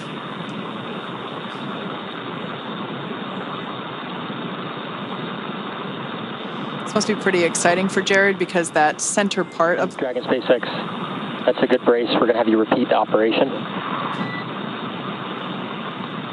Center of the hatch actually has a window. SpaceX, the hatch is unseated. Copy. Let's give it another pull.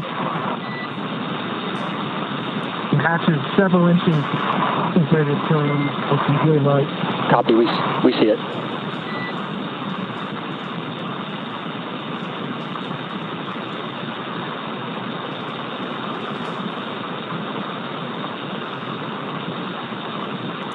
Looking out that tiny window there in the forward hatch, knowing he is going to have a much bigger window in just minutes.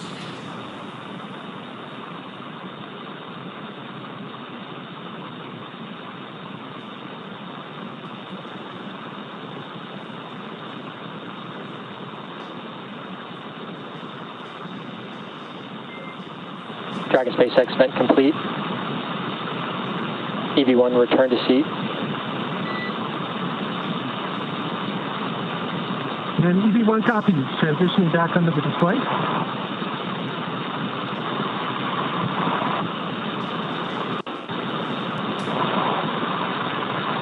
So again, one of the reasons we had Jared do that was to... Dragon SpaceX, we're actually watching that hatch. We're going to have you repeat the last operation. Sounds like they're going to have him repeat them. One of the reasons we're doing that is just to kind of vent any of that residual atmosphere. Up from under the display. And EV1, you are go for manual hatch open. Sounds like we got our first audible of the day. As we said, that we can open the hatch. Opening the hatch manually. We could open the hatch. We could open the hatch automatically, or we can do it manually. And so they just gave Jared the go to open that hatch manually. So we just went out of ground station reach, so we'll get the views back. Wow. We'll get the views back real shortly, and then the hatch will get open. Hopefully we'll see a hatch open. And hopefully we see it. Yeah, hopefully we see a hatch open.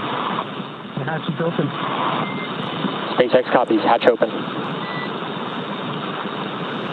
That is fantastic news for those that... SpaceX EV1, I'm looking at the seals. Initial view looks pretty good. I don't see any bulges or indentations. Copy on hatch seal report.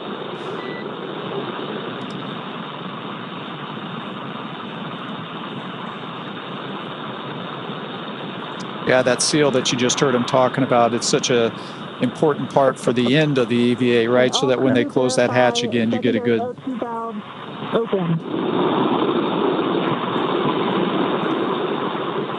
Get a good seal of the hatch.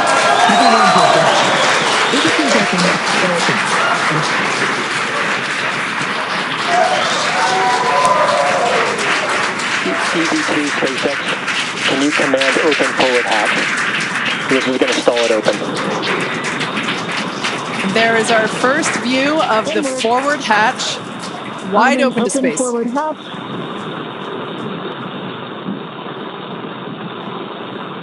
Execute.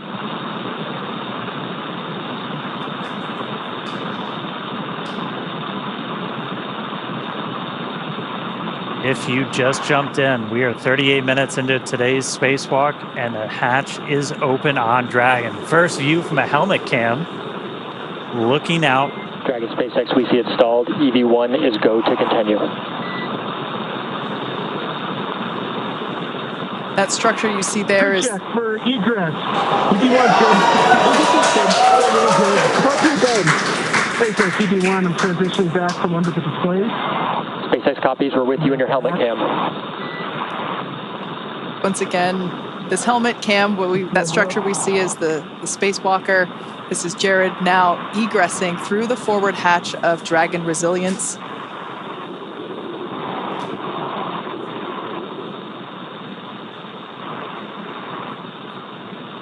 These are the first views of the first ever commercial spacewalk. I'm at the bottom of the mobility aid, progressing. I have a feeling the crowd is about to go wild. Good call.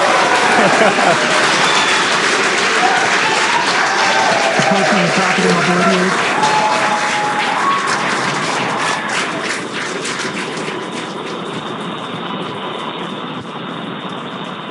SpaceX. Back at home, we all have a lot of work to do, but from here, Earth sure looks like a perfect world.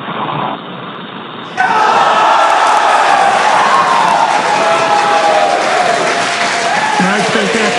EV1, I'm going to step into Test Matrix 1. Single-handed mobility demonstration. Commander Jared Isaacman now emerging Copy, from... with you in Test Matrix 1, watching from the nose cone.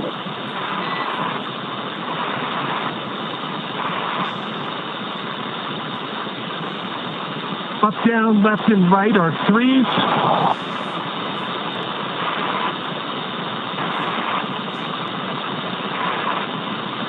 Pitch and roll are 3. Yaw is a 2. Switching. Single-handed operations are fine. Static and with dynamic disturbance. Switching to left hand.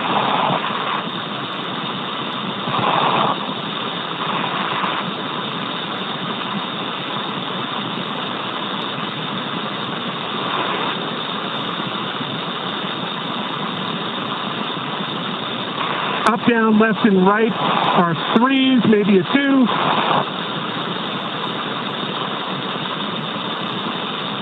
Pitch is a 4. Roll is a 2. Yaw is a 2. So these are the suit mobility checks that Jared is Single-handed performing. operations, dynamic and with disturbance, are all adequate. Test Matrix 1 complete. HUD check, 5.3 PSI, 48% RH, 33.9 Celsius. SpaceX copies Test Matrix 1 and HUD readout.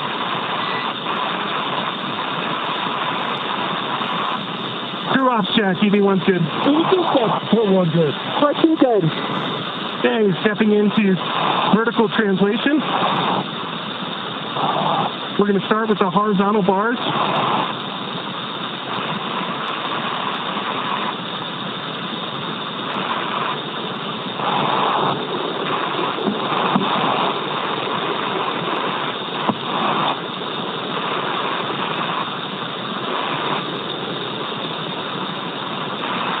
All right, we're going to transition over to vertical.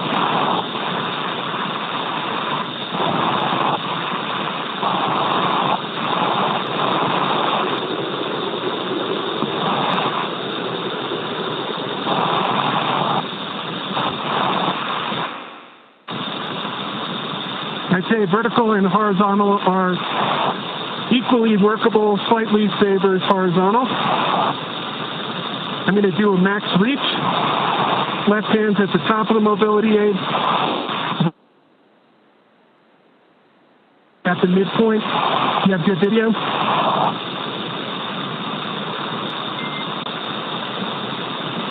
We just lost our live video, but stand by 1. Okay, switching over to max reach, switching hands. Copy that, SpaceX. I'm holding up at the max reach.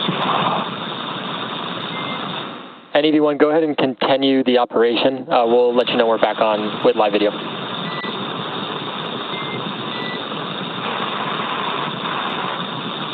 Copy that. And for your awareness, max reach, left aid, and the mid bar. And that's Test Matrix 2 is complete. HUD readout, 5.3 PSI, 33.9 Celsius, 50% RH. Copy, Test Matrix complete and HUD readout. Crew op check, EV1's good. EV2's good. We're good. R2 good. Stepping into Test Matrix 3, hands-free demonstration. EV1 SpaceX for ingress time. Go, SpaceX. Recommended ingress time of O2 flow plus 7 minutes. Copy that. Ingress time, 7 minutes. And Dragon, we're back on live video from the nose cone. Copy that, SpaceX.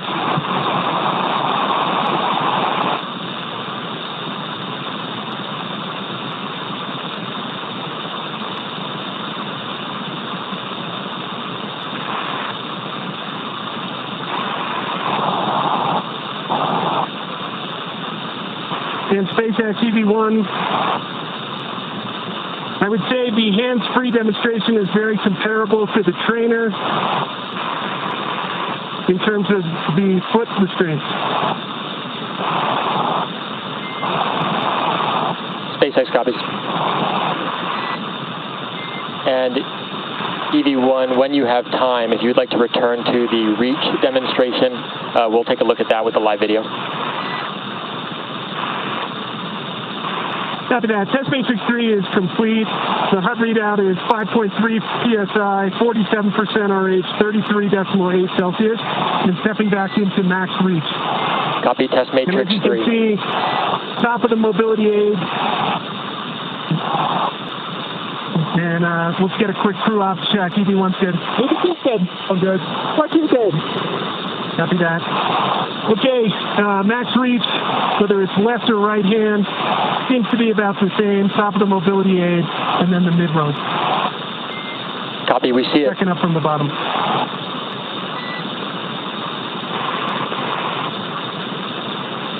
Any go back, SpaceX? Negative. We got about 1 minute until EV1 ingress.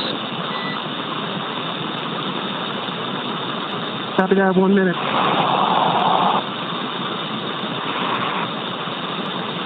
It's gorgeous.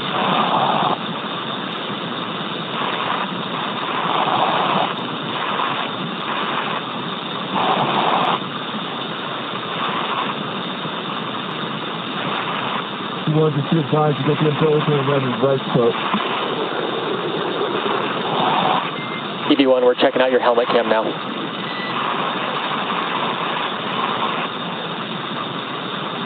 Well, I'm checking out your nose cone right now. And looks pretty good. Copy, we'll return to nose cone. See you looking at us.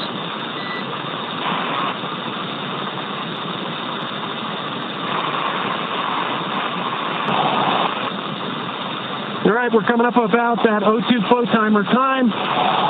Crew check for ingress. EV1's good. EV2's good. What's you good? All right.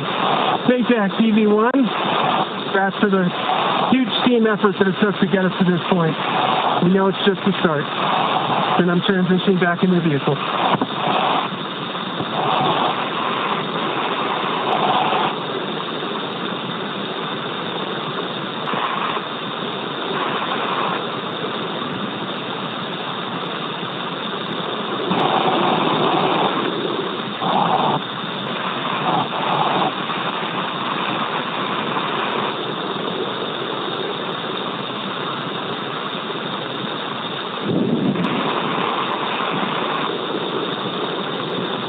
And SpaceX EV1, we've taken a quick look here at the hatch shields. From what I can see so far, they look pretty good. Copy on the hatch seals and stand by for transition to 3-off reset.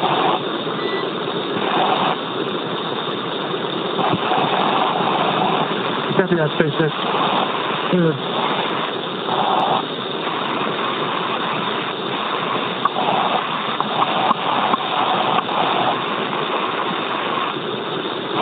And EV1 is clear.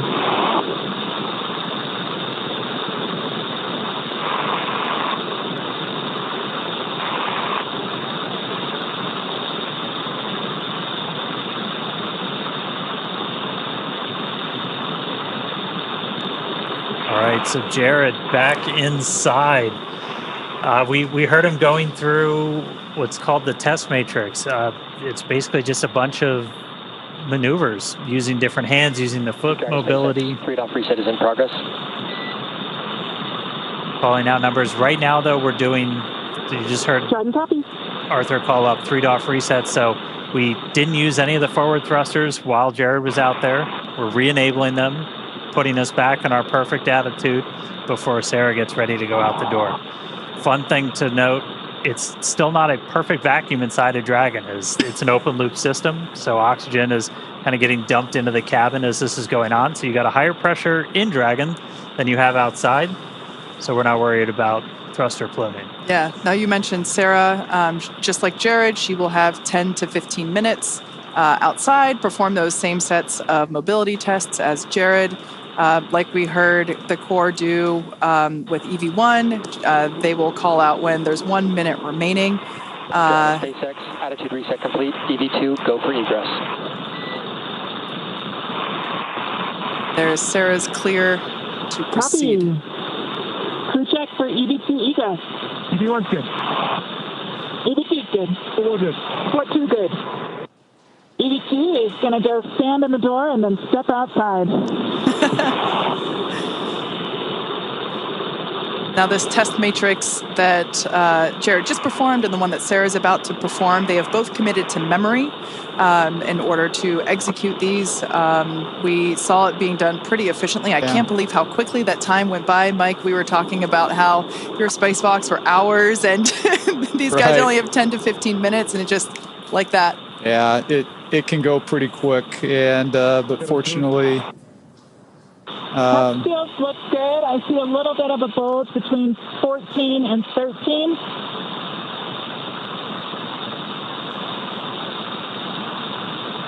So you're hearing Sarah call out some more of the seal check there as she's exiting out. It's reseated. SpaceX copies that report. Good fix. So this was something we knew might happen. And Sarah, between 28 and 27. Copy. The crew trained on exactly what to do in this scenario. Just pop it back in. And Reseat one it. final between 19 and 18.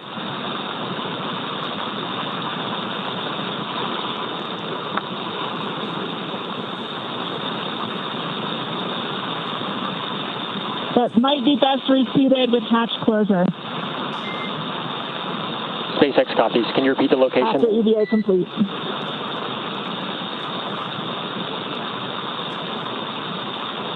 Between 19 and 18. All right, copy. I'll track that and ask again when you're ingress. Copy. EV2 is proceeding with egress. Super exciting to see this. Our fellow SpaceXer, Sarah Gillis, now about to make her spacewalk.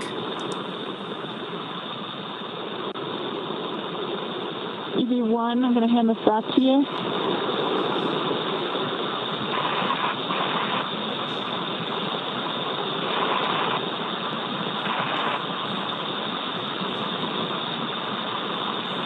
Like we mentioned, Sarah will be performing the same set of mobility tests. So we will do the same, try to stand by and listen to those comms.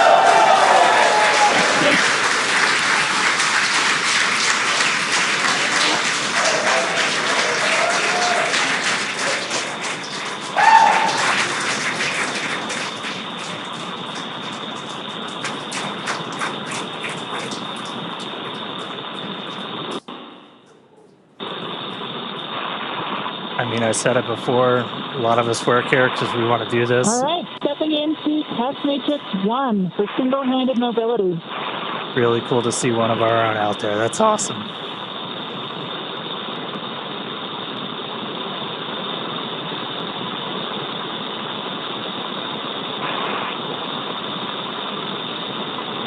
And EV2 for awareness, we're watching from the nose cone.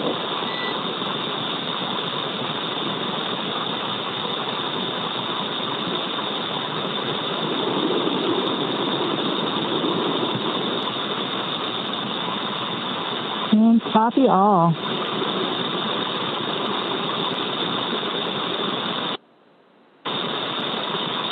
I would say in all 3 translation axes, I'm having certainly cross-coupled movements. Forward, back, I am inducing a bit of a roll.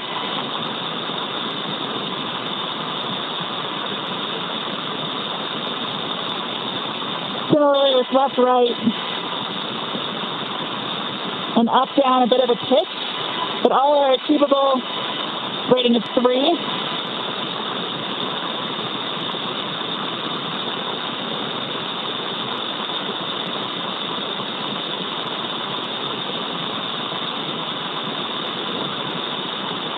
Yaw is a 3.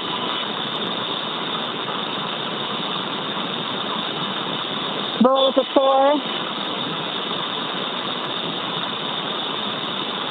And pitch is a 3.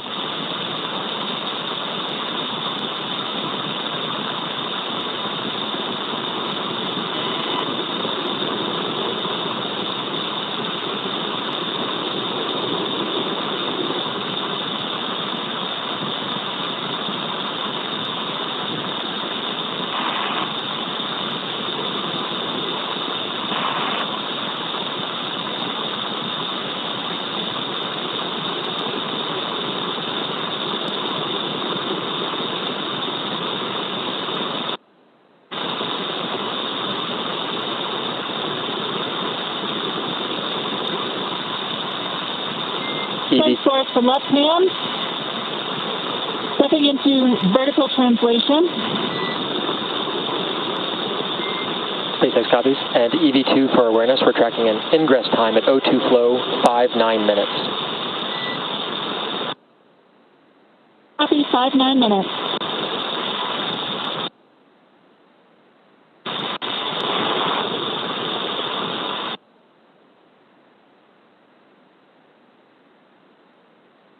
Horizontal bars are definitely preferred.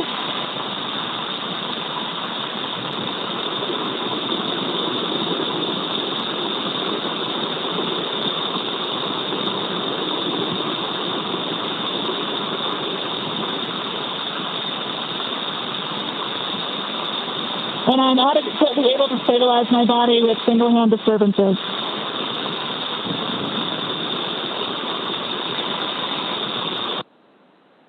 Clear for both left and right.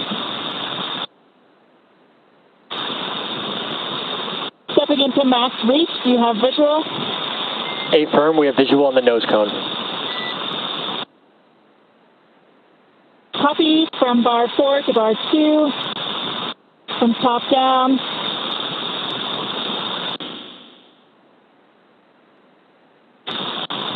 And similar reach from bar 2 up to bar 4. SpaceX copies reach.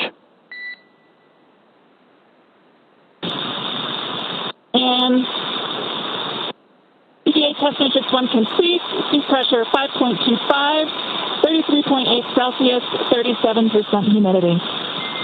SpaceX copies HUD readout and test matrix 1 complete.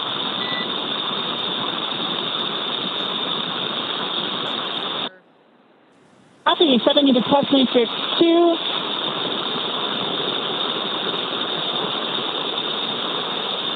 Like we mentioned before, views going in and out due to those ground station coverage gaps.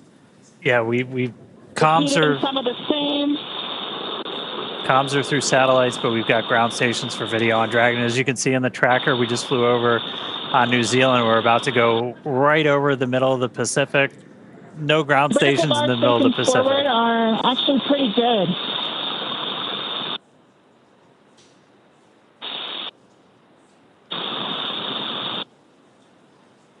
We're hearing the voice of mission specialist Sarah Gillis, our fellow SpaceXer on her spacewalk.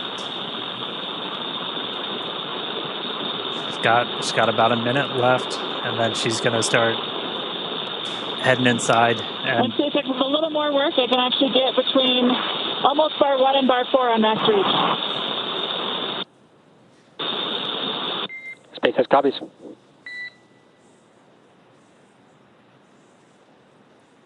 And you could see the Earth dark, and we flew into like an orbital. All right, and test matrix 2, trying to combine them, so we'll call that complete. Seat pressure 5.27, 38% humidity, 33.7 Celsius. SpaceX copies matrix complete and HUD readout.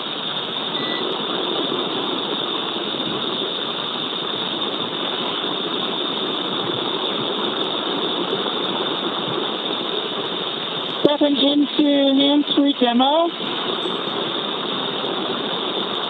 I'm able to engage and disengage my feet.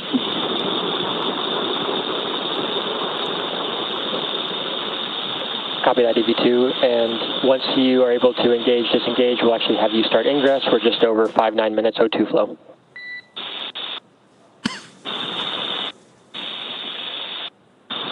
Copy.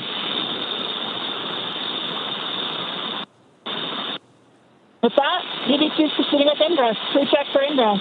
EV1's good. EV2's good. Good. 14 good. Copy. Coming on in.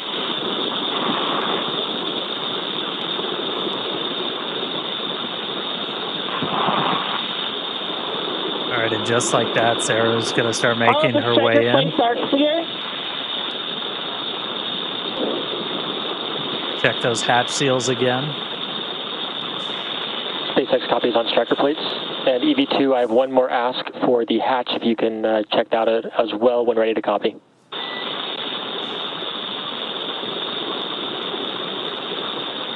Ready?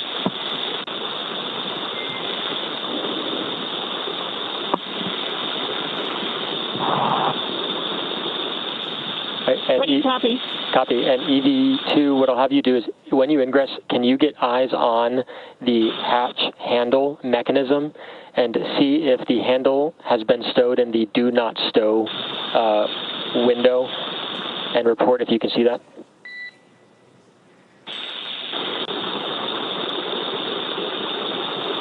Check it.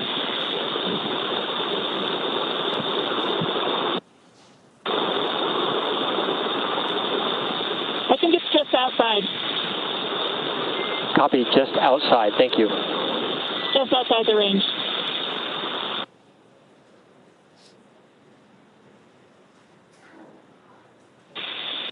And for awareness, I do see a couple of those same points bulging again between 12 and 13.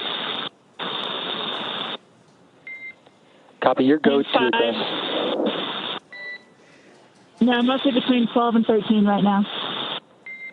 SpaceX copies at 12. If you can, your go to address those. Copy and work.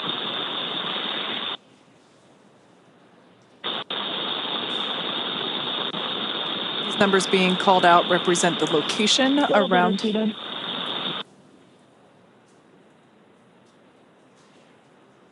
Yeah, the location around the circular hatch, just identifying where these bulges are. So Sarah's now reseating that seal. Not quite able to reach the back one, so we'll proceed with clearing for hatch closure. Just like that, we're already hearing about hatch closure. It's incredible that these two EVAs, just in 2 blinks of the eyes, are... ED2 is clear of hatch, please.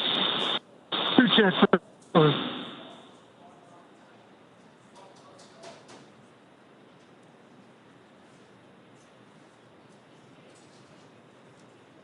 On your screen there is SpaceX Core, or Crew Operations and Resource Engineer. On duty tonight is Arthur Berrialt. This is the voice to the crew throughout their operations. Of course, you know, everyone has to sleep, so we have different shifts for Core. But Mike, your time in Dragon. Driving close. You're good? Copy. Deploying handle.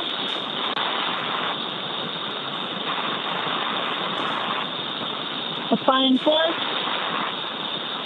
And closing.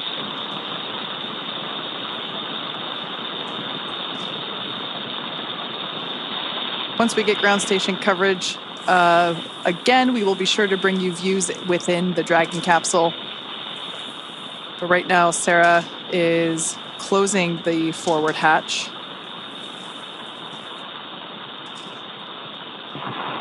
It sounds like we might give the motor a try. You confirm the hatch is visually indicating closed? And hatch is verified latch. Okay, command and EVA hatch closed.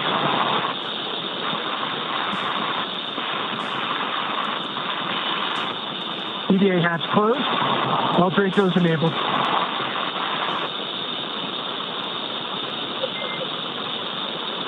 Dragon SpaceX, we see EVA hatch closed and pressure indicates good hatch seal. Stand by for transition to EVA repress 1.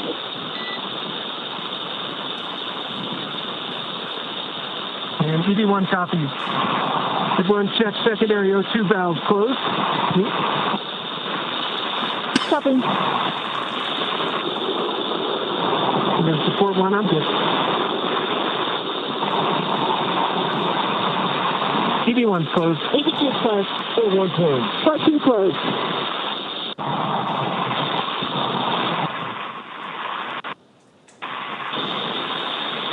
So a couple of real big moments right there. Sarah was able to make sure. SpaceX, we copy. We're in EVA repress 1. We copy secondary flow is closed and agree. EVA repress 1.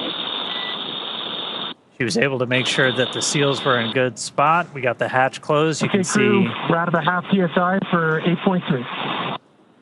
See the pressure starting to tick up.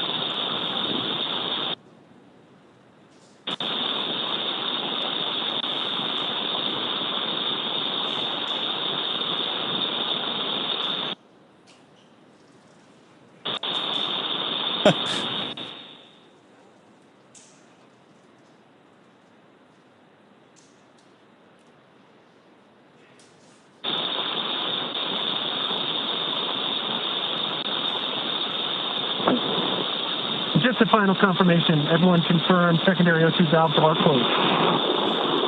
EV1's closed. EV2 closed. Forward closed. 14 closed. Copy that. And we're through 1 for 8.3. All right, so each of the crew just closed those secondary O2 valves on their umbilicals. Again, that was primarily for cooling. During the spacewalk itself, the suit's still pressurized by that primary, and now we're going to start to see the pressure tick up inside of Dragon. Right after they get the hatch closed, they're able to do kind of an initial pressure check, because again, oxygen, it's an open loop system with these suits still flowing into the cabin. You're able to see positive pressure response showing that the cabin, the hatch was closed and was sealed. We'll still do a leak check on our way kind of back up to our nominal cabin pressure. So we're going to continue ticking up until we're about 8.3 psi, and then we're going to transition into the second phase of our repress. Really the difference between repress 1, repress 2 is how frequently we're injecting atmosphere, as kind of the repress is also pretty unique with Dragon. We're repressurizing with just nitrogen right now, which is a little bit unique. Obviously, you have nitrogen and oxygen in your atmosphere. With this, we have O2 flowing into the cabin through the suits, so we only need to add nitrogen. So we're able to just basically add a bunch of that to really start getting your pressure up. O2 continues to flow into the cabin through the suits, and we're going to continue pressurizing until we're pretty much right back at our 14. Fan 1 coming on, medium speed. Right at about our 14 or so PSI. And we're also looking at what the partial pressure of oxygen is, because we want to make sure the crew takes helmets off and everything, that plenty of oxygen in the cabin. And then we're going to change that injection rate to just help with the mixing. Is microgravity, everything's harder, everything's on hard mode. And you don't just have natural convection. So, like, I mean, space station, I think I've heard it a bunch of times, Mike, like you just constant noise of fans. That's right. Almost. Yeah, there's, you've got to continually recycle that air. And one, to help get rid of the CO2, right? Because as they're taking in that oxygen, they're breathing out the CO2, and we need to get that out of the system, which is another important reason to have that air constantly circulating. Yeah. Man, that felt really quick. It did. That was really cool to see them outside for the first time.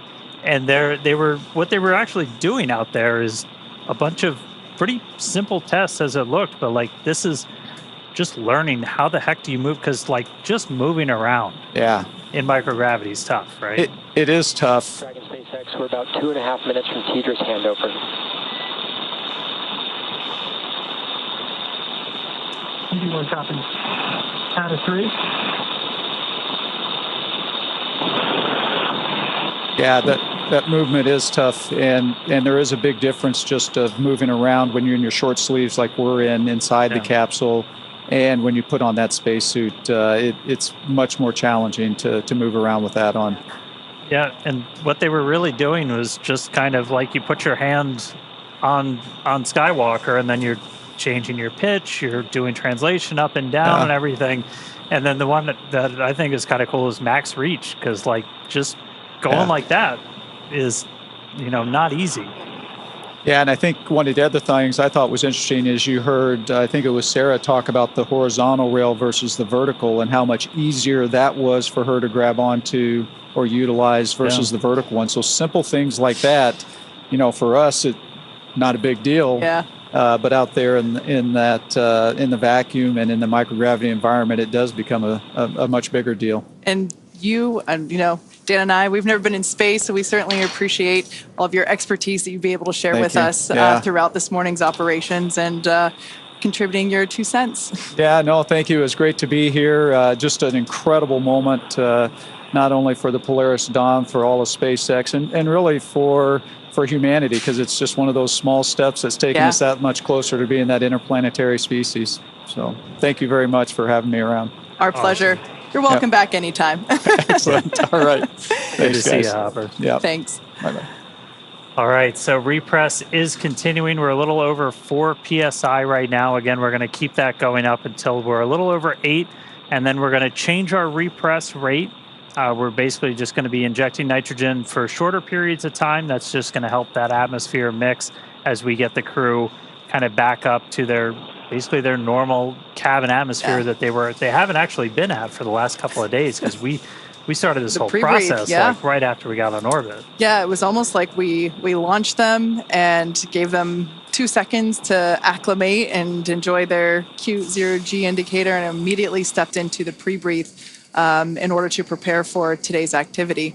And really, like you said, let them acclimate and let their bodies adjust. And, the success of that really was demonstrated today by the fact that we were able to step through all of the steps today without having to take the optional and available breaks to allow the crew members to adjust during... Oh, sorry, I thought we were going to get something there. Yeah, that we're Vox getting coming in. the TDRS in and out, Yeah. so we'll get it back. But So yeah, just the fact that the all 4 crew members were able to just go right along and didn't have to pause as the option was available, I think it's a testament to the preparation that they did before and during. You're on check, ED1 good. ED2 good. We're good. Part 2 good.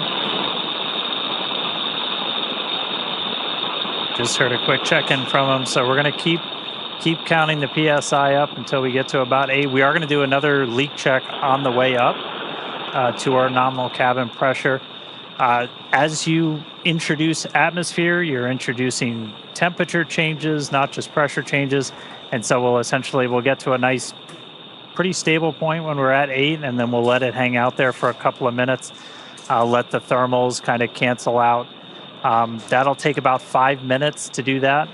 This obviously has to be done to make sure we've got a really tight seal with that hatch, as before we let crew get out of their seats, move about the cabin, anything like that. Want to make sure Dragon is fully recovered.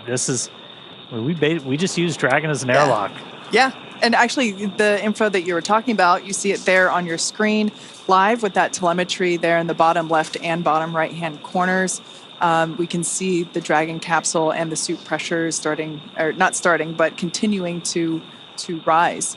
It is incredible that we've only been in the EVA for 1 hour and 13 minutes. It flew by so quickly. 6 on cabin pressure, approaching 1 psi on PPO2. I'm sure for Jared and Sarah, it flew by even quicker. Yeah. We just heard Jared call down. We're coming up on 1 PSI for PPO2. So what we're really tracking before we give the crew the go to get out of their suits is both the actual, just the straight up, what the absolute pressure is inside, but also what the partial pressure of oxygen is. We want to make sure you don't have a hypoxic environment inside. Basically, you want to get them. They're going to be pretty much right back at the atmosphere that we're walking around in right now before they get their suits off. Our EVA clock's going to continue to count until we hear the call for EVA operations complete from our core Arthur Burial. That's going to come once we are done with the repress operation. We'll see a couple of other things happen with the suits. They'll do kind of a final washout of the pure O2 environment in the suit using nitrox before they get out.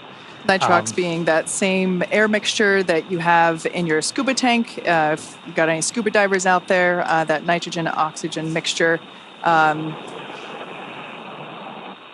Nope, still just air. They're just going to keep psyching you out.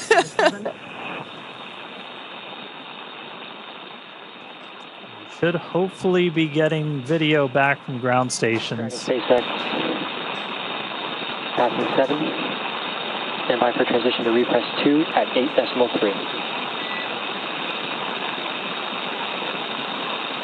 Okay, copy that, SpaceX. We're following along. Repress 2 at 8.3.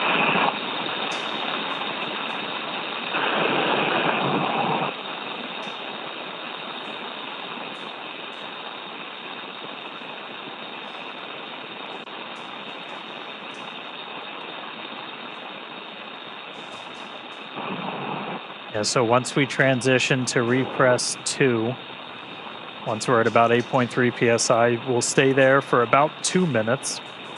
And then once the cabin gets up to 9, we're going to pause the repress and we're going to do a cabin leak check. This is another kind of critical check. We did the initial one after they closed the hatch, where you're able to do just kind of a, let's look at the pressure. Is it increasing at the rate we expect inside Dragon? Yes, it is. And so we were able to confirm that seals and everything looked good.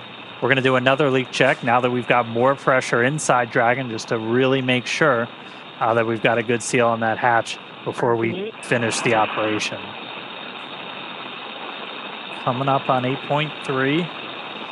We should be hopefully just about a minute and a half or so away from ground station, so might get those views back inside of Dragon. Yeah, it would be great to see them post EVA. Now, just like when we were depressurizing the capsule, there was the option to pause. EVA repress 2. Crew ops check, EV1 good. We're good. And yeah, that comms that we're hearing. About a half PSI before we get to the leak check. Dragon SpaceX with you, monitoring for leak check at 9 PSI. The continual checks with all 4 crew members to make sure that everyone is good. If the answer to one of those checks was no, there would be an option in this repress sequence to pause, possibly to reduce the, allow for ear pressure equalization. But again, just like the way that we depressurized, now this repress, it seems to be going really smoothly. Yeah, we're just about at 9. I'm going to say we're almost there, and then it's going to tick up. But we're going to pause at 9. We're going to do another cabin leak check. So we should hear that momentarily. All right, we're in EVA repress 2, stop.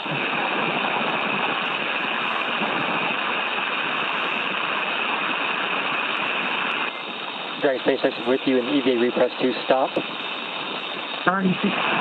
Waiting 5 minutes for thermal stabilization. And we're copy that, SpaceX. We're tracking. And crew for your awareness, we do a positive repress rate. We are 30 seconds into the leak check.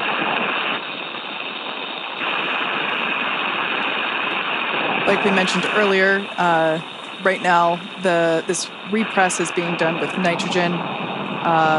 Once we get your awareness, PPO2 is 1.35, halfway there. They're still flowing that oxygen, and in a few minutes we will begin to flow. We'll do a flush of nitrox into the suits.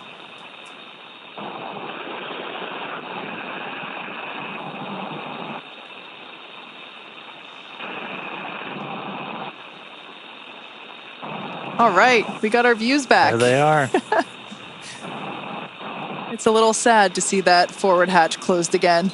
It's got to be really hard when they tell you it's time to go back in. Yeah. Just one more minute. Yep. It reminds me of when I was a kid swimming in the pool. You know, time to get out. Just one more minute. I mean, it speaks to the professionalism for Jared, for Sarah, for the whole crew, really. Yeah. Like that's got to be, this is something they've been training for years. And it's got to be really hard not to go for those, that extra 30 seconds, but they're true professionals. Yep. They know there's a timeline. We're 2 minutes into the 8-minute leak check. Crew ops check. Everyone's good. We're good. What you good? PPO2 just passed 1.5.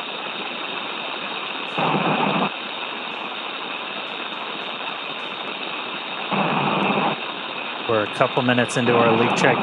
You're seeing the pressure continue to tick up. We've stopped the nitrogen injections, but again, oxygen coming out of essentially a vent line on those suits, and that is why you're going to continue to see the pressure tick up. You heard Jared call out the PPO2. That's gone up. That's your partial pressure of oxygen.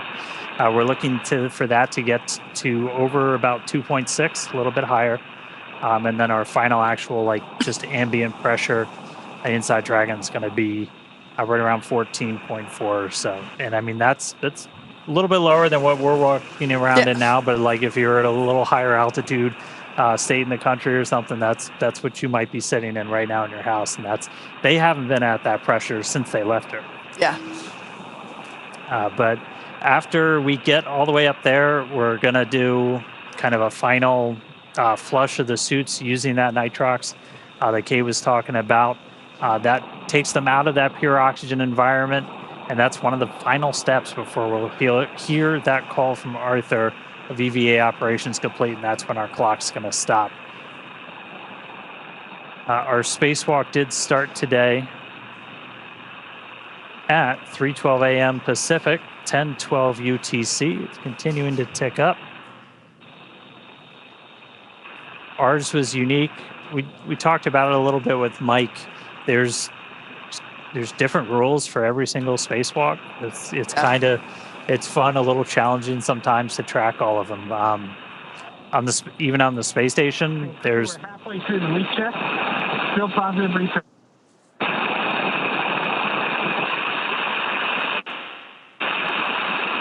We're about halfway through the leak check, so we got about 4-ish minutes left.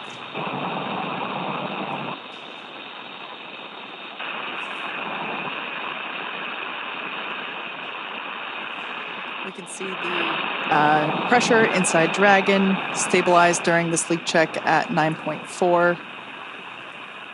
Helps to ensure that that forward hatch is properly sealed and shut. It's very similar to a suit leak check that we do in terms of sustaining a pressure and measuring that pressure over a period of time. Obviously the leak check for the capsule takes a little longer than the individual suit leak checks. But so far, so good. A little bit more than halfway through. Yeah, bigger volume. Check evaluation period start 3 minutes. All right, so we hit. Copy that, SpaceX. We're tracking. We hit essentially a thermal stabilization. So again, this is the fun. I think it's chemistry. I'm not sure, but like as you're raising the pressure, you're changing the thermal environment inside the cabin, so temperature goes up. Your temperature goes up, your pressure can go up. So you wait for all of that to kind of equalize, and once that gets at a steady state, you can do a real no-kidding pressure check on this hatch. And so we're underway with that. That's going to take a couple of minutes, and then we'll hear the results, and then look to resume with the repress. It'll slow down a little bit for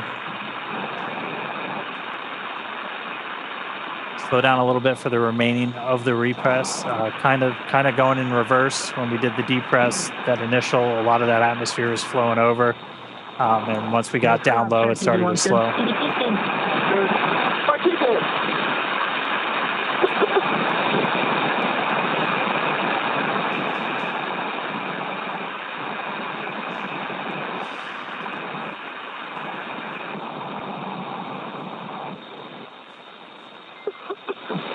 Really enjoying these in-cabin views. Everyone. Dragon SpaceX for awareness. This leak check is looking good so far, but we're still going to wait the full 8 minutes. Yeah, copy that, SpaceX. We're tracking. Sometimes it seems as though the feed freezes just because everybody's relaxing as the. We're coming up on 7 minutes in the leak check. It's 9.7. CPO2 is at 2.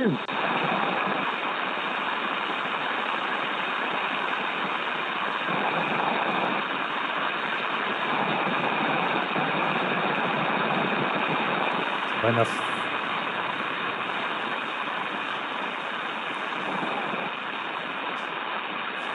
The final minute of our leak check.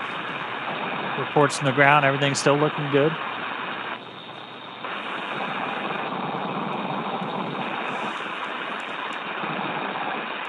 Heard Jared report down that partial pressure of oxygen right at about 2. Once that gets to about 2.6, we can essentially stop flow of that pure oxygen to the crew suits. Is like 2.6 is right where we want to keep it when we're at our final pressure. Dragon SpaceX, successful leak check. Stand by to restart or repress.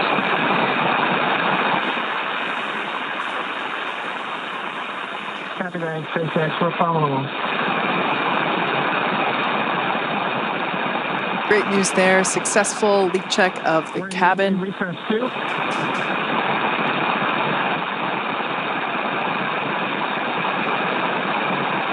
All right, crew, we're in EVA Repress 2. As a reminder, EVA Repress 2 will complete when either PPO2 reaches 2.62 or cabin reaches 1 atmosphere. Right now we're coming up on 10 psi for cabin pressure, and PPO2 is 2.2.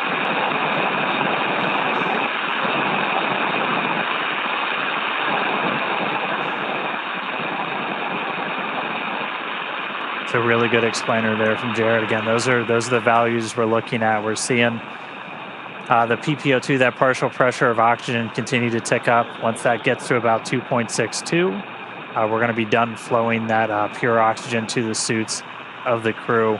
And then eventually we're going to get to 1 atmosphere. It's about 14.4 is our target for today. And then our repress will be complete. So this will go a little bit slower than the initial repress. This could take up to about 20 or 30 minutes, even in some of the times that we simmed it. You don't want to introduce them super quickly to a higher pressure. Anytime you're doing pressure changes, as gradual as you can make it, the better. And that's why we have like the built-in holds that we talked about that the crew can do. Exactly. These are opportunities for the crew to pause the repress and just allow themselves to come to equilibrium. Words are really hard right now. It is. And we haven't had to utilize 2.3 PPO2, targeting 2.62. Cabin pressure is at 10.3. If I was a betting man, I'd say we get to the PPO2 threshold first. At that time, O2 will switch to nitrox in the suit. All right, good news there. And cross check in 1 10.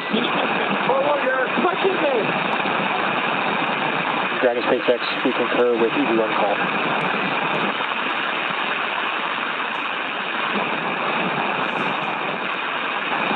Continuing to repress the cabin. We had a successful leak check, and you can follow along with the repress along with the data there at the bottom of your screen.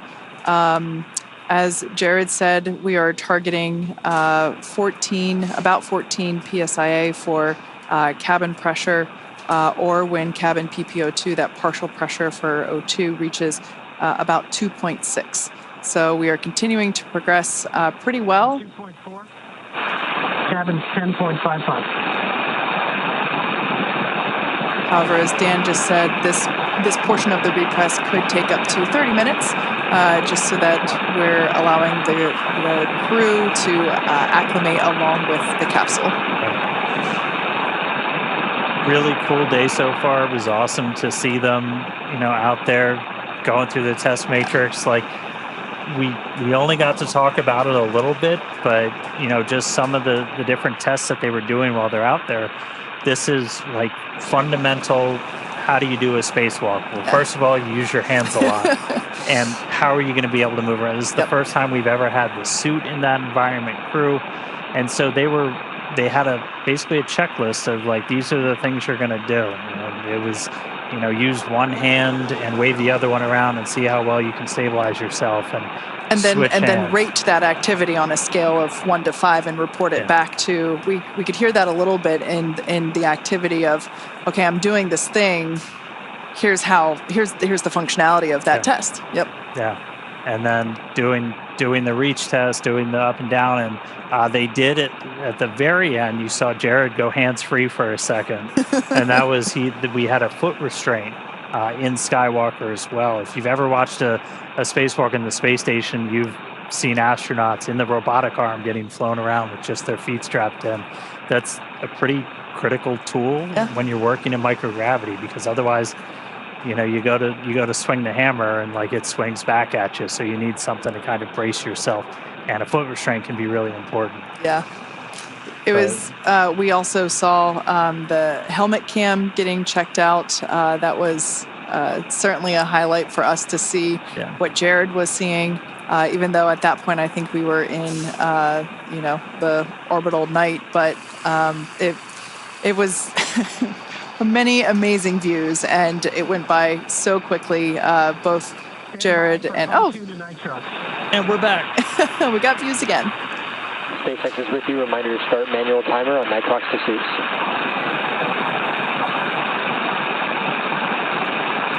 Got that, SpaceX. We're standing by.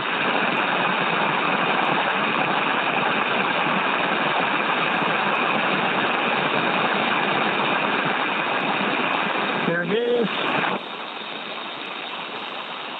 Clock started.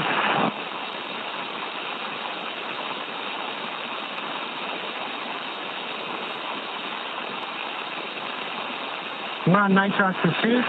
Cabin TPO2 is 2.16. And cabin atmosphere is 11.32. Well, it might look like the feed is frozen. If you look closely, you can see small micro movements there with fingers and the strap above Anna's shoulder. We, unfortunately, due to ground station coverage, don't have video 100% of the time, even though we wish we did. That would be great. But we can see that Jared and Sarah are not strapped into their seats, of course, because they performed their EVAs or their spacewalks, extravehicular activities, where Anna and Kid remained in their seats, the window seats, so we can see their safety harnesses still strapped in there.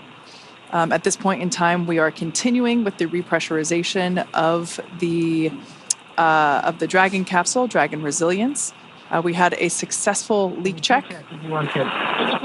4-2 good. Commander Jared Isaacman continuing to check in with his three fellow. Jet secondary O2 valve open. EV1's open. EV2's open. 4-1 open. 4-1 open. 4-2 open.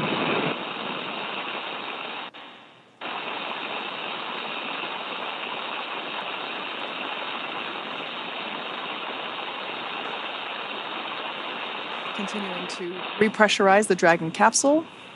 We're targeting about 14.1 psia for the Dragon pressure, which is the telemetry readout in the far bottom left corner of your screen.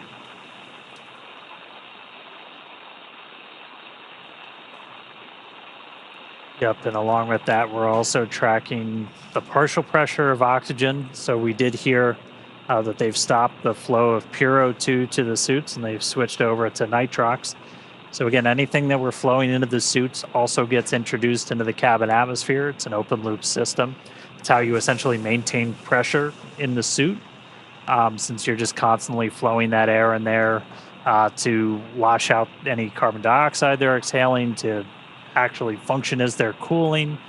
So we're switching over to nitrox just to make sure we maintain kind of the right balance of nitrogen and oxygen in that cabin before they get to go to take their suits off. So we're already at that for the O2. And so we're on nitrox in the suits now, still injecting kind of the pure nitrogen into the cabin itself.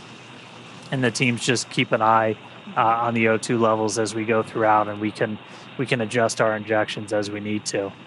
So we're just kind of hanging out now, waiting until they get to that 14, a little over 14, and then the call we're going to be listening for is going to be EVA operations complete from Arthur.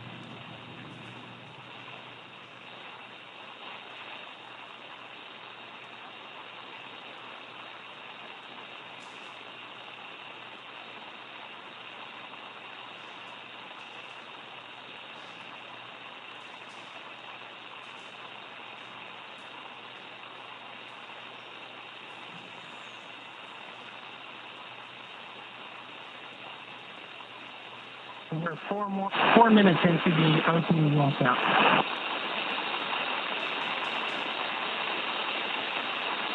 Cabin TPO2 is 2.9, cabin pressure 12.5.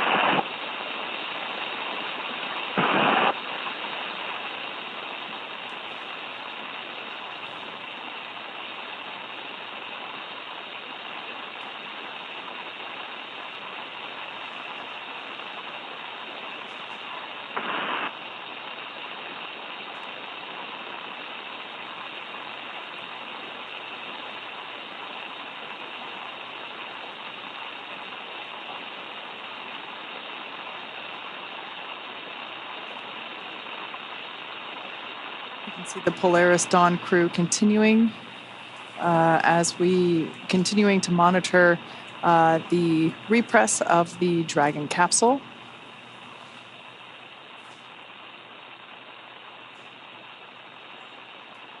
On the far left side of your screen is Mission Specialist and Medical Officer Anna Menon.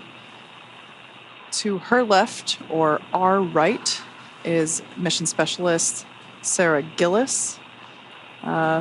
Both of these wonderful women are our fellow SpaceX employees. So incredible to see them in space doing amazing things. Yeah, and seeing Sarah get to poke her head outside Dragon, that was, I mean, both of them have trained astronauts. They've basically gotten people ready to go do this, and it's got to just be really special to get up there and do it themselves. Incredibly. And then to the right of Sarah was Commander Jared Isaacman, who was the who performed the first EV operation, or excuse me, EVA operation. So Jared went first, and then Sarah after him. And then on the far right-hand side of the capsule, so not this photo, but the live view inside, was Scott Poteet, prefers to go by his call sign Kid.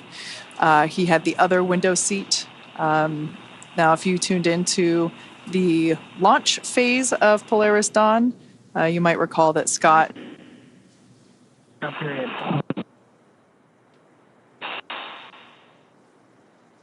3 psi. Cabin pressure is 13.3.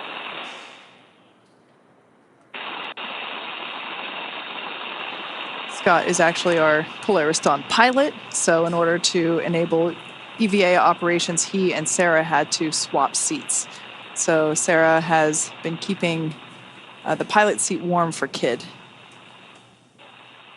Yeah, and like we talked about, we only saw Jared and Sarah actually get up and go outside, but all 4 of these crew members did a spacewalk today. All 4 were exposed to the vacuum of space. This is the first time that's ever happened in human history, having 4 people all at the same time. Yep.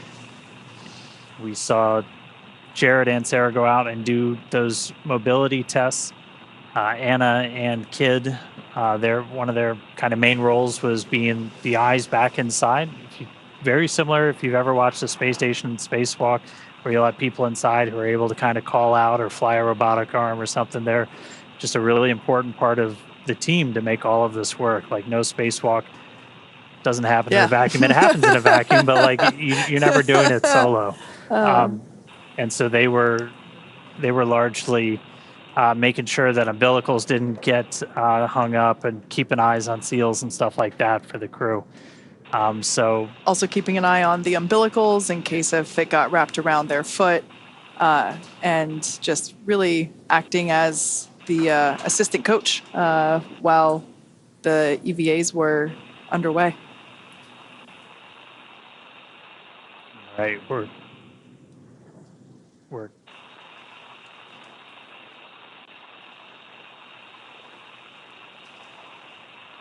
coming up on 14 psi. Again, we're already at the oxygen levels in the cabin that we'd look for. And so now we're just waiting until we get to that final pressure. Technically, the EVA is still underway. That's right. We have not yet heard the call out, EVA complete. That will be coming after we get confirmation that the repress. We're 9 minutes into the O2 washout, less than 4 minutes remaining. Cabin PPO2 is 3.1. Cabin pressure is coming up on 14.1. I want to review a few things. So when the timer reaches 13 minutes, we're going to shut down the nitrous flow the chutes. Then we're going to close secondary O2 valves, and then you can use your manual vent valve into the plate. When your visors, do not disconnect umbilicals. How copy? One's good. Each is good. One good. Four two good. Dragon SpaceX, we are less than 2 minutes from a TDRS handover, but copy your call and plan, we concur. So that was Jared just reminding the rest of the crew that when the timer hits 13 minutes, the order of operations, they have that manual valve there, and this is something that we've seen all morning is continual check-ins. EVA repress is complete, continuing suit washout. Copy that, SpaceX research. Great news there. Confirmation that Dragon repress is now complete.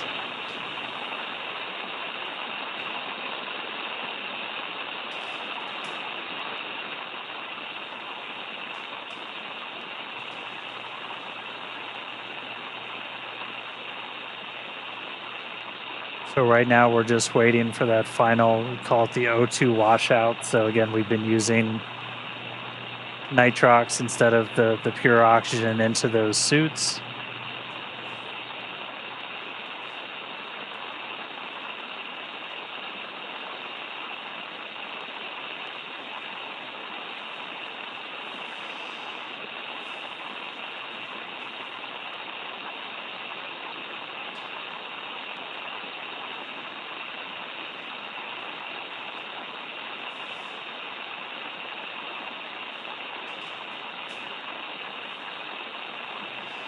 For anyone that has joined recently, unfortunately, you missed most of the fun. You'll have I encourage you to rewind. Yep.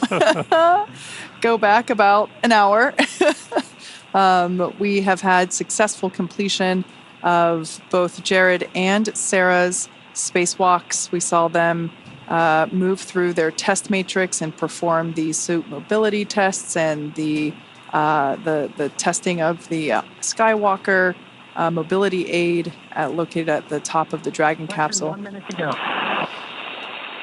They moved through it quite quickly, really quite in the blink of an eye. And we've closed the forward hatch. We have repressurized the Dragon capsule, and we're now standing by for really the final operations of the morning. So yeah, unfortunately, if you only recently tuned in, you should definitely rewind and go back. There were some incredible views of the taking place during the EVAs. The crowd that we had in front of Mission Control here in Hawthorne was almost on cue. We're certainly excited, as were we, to see the views of Jared and Sarah emerging from the top of Dragon Resilience. It's been quite a morning, and I can't believe it's already almost 5 a.m. Pacific. We had there it is. Arming, disconnecting nitrox and suit.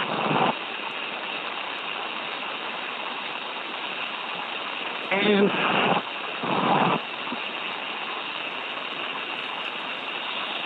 Want to get it? Yep, please.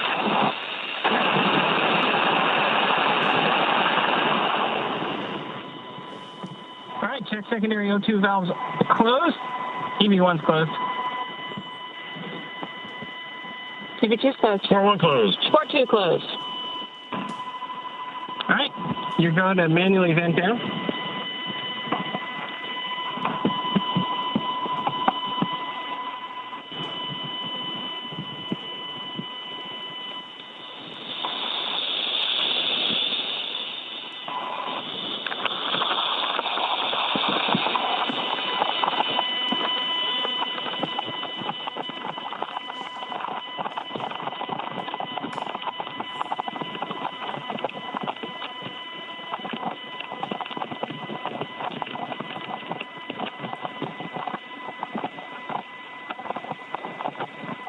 Ringing. Checkbox. Yes, everybody.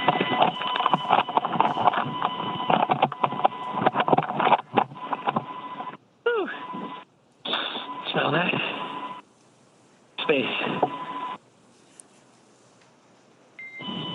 Dragon SpaceX, EV operations complete. And that's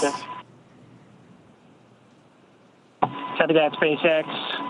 We show the same. Nice job for everyone and everyone at SpaceX who made it possible. All right. Section 9. Turn all seats, push to talk to manual. Armed. Execute. Space.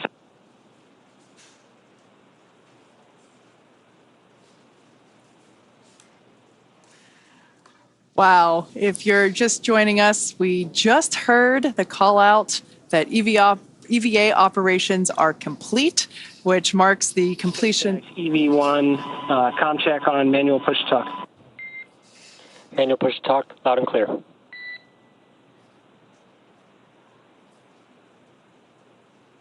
right, that's the crew just switching off from. We have you loud and clear.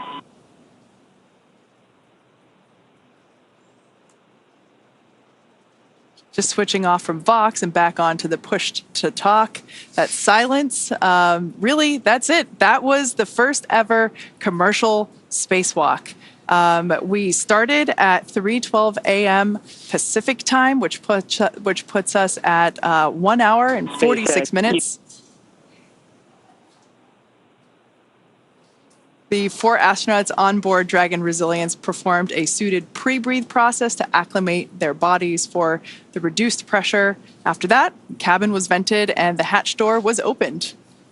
And Mission Commander Jared Isaacman, he was the first to exit the spacecraft. He got out there. We saw him right as we were starting to get into that orbital sunset. He was able to complete all of his tasks before he ingressed, got back inside of Dragon. We did that quick attitude adjustment, and then it was SpaceX's own Sarah Gillis, the second to exit the spacecraft, do her task for the EVA. Jared and Sarah got back inside. Everybody's reporting back healthy. We had a pretty smooth and nominal repress. Our mission pilot, Scott Kidd Poteet, and our mission specialist and medical officer, Anna Menon, have been supporting the spacewalk throughout from inside. They went through the same pre-breathe, the same depress process as Jared and Sarah. They did a spacewalk too today, and everybody's reporting back healthy. And just, I'll say it again because all the stat heads out there, I know you guys are tracking, our official start time was 3:12 a.m. Pacific. And our official end was at 4:58 a.m. Pacific. That was 1 hour and 46 minutes of spacewalking time. Next, the crew's going to prepare for post-EVA operations. This is powering down everything on their suit. These were only needed, obviously, while they were in there. They're going to be able to get out of their suits next and kind of start moving around the cabin. They turned the Vox off, so we're not hearing kind of like the constant back and forth anymore. But wow, really cool to see him back inside, EVA complete. And it's, the work isn't completely done yet. They'll also have to perform some comms checks along with some additional tasks before their seats are rotated back into their pre-EVA position. And all in all, wow, just an incredible view. We've said it already a couple of times before if you're just joining. Dragon SpaceX will be with you when you're ready in 9.3. Cabin atmosphere is looking pretty good right now, very stable.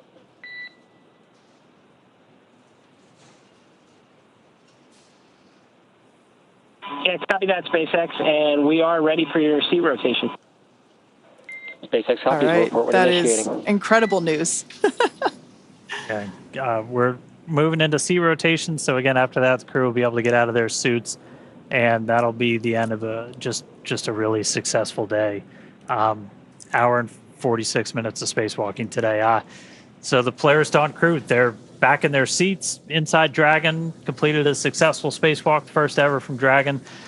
A massive congratulations to the crew, all the teams at SpaceX who made this possible. Spacewalks are hard, and this was an incredible amount of work over years to get ready.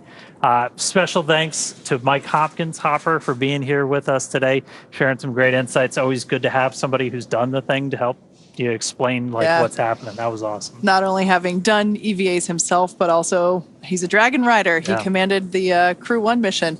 So it was great to have him. Now, Polaris Dawn is the first mission in the Polaris program that will demonstrate new technologies, conduct extensive research, and ultimately culminate in a flight of SpaceX's Starship with humans on board. All of this while continuing to raise funds and awareness for important causes here on Earth.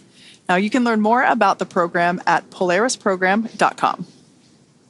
This has been an incredible mission.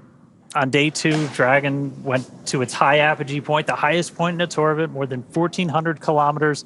That's higher than any Dragon mission to date. This is the farthest from Earth anybody has been since Apollo, and in over 50 years, since 1972.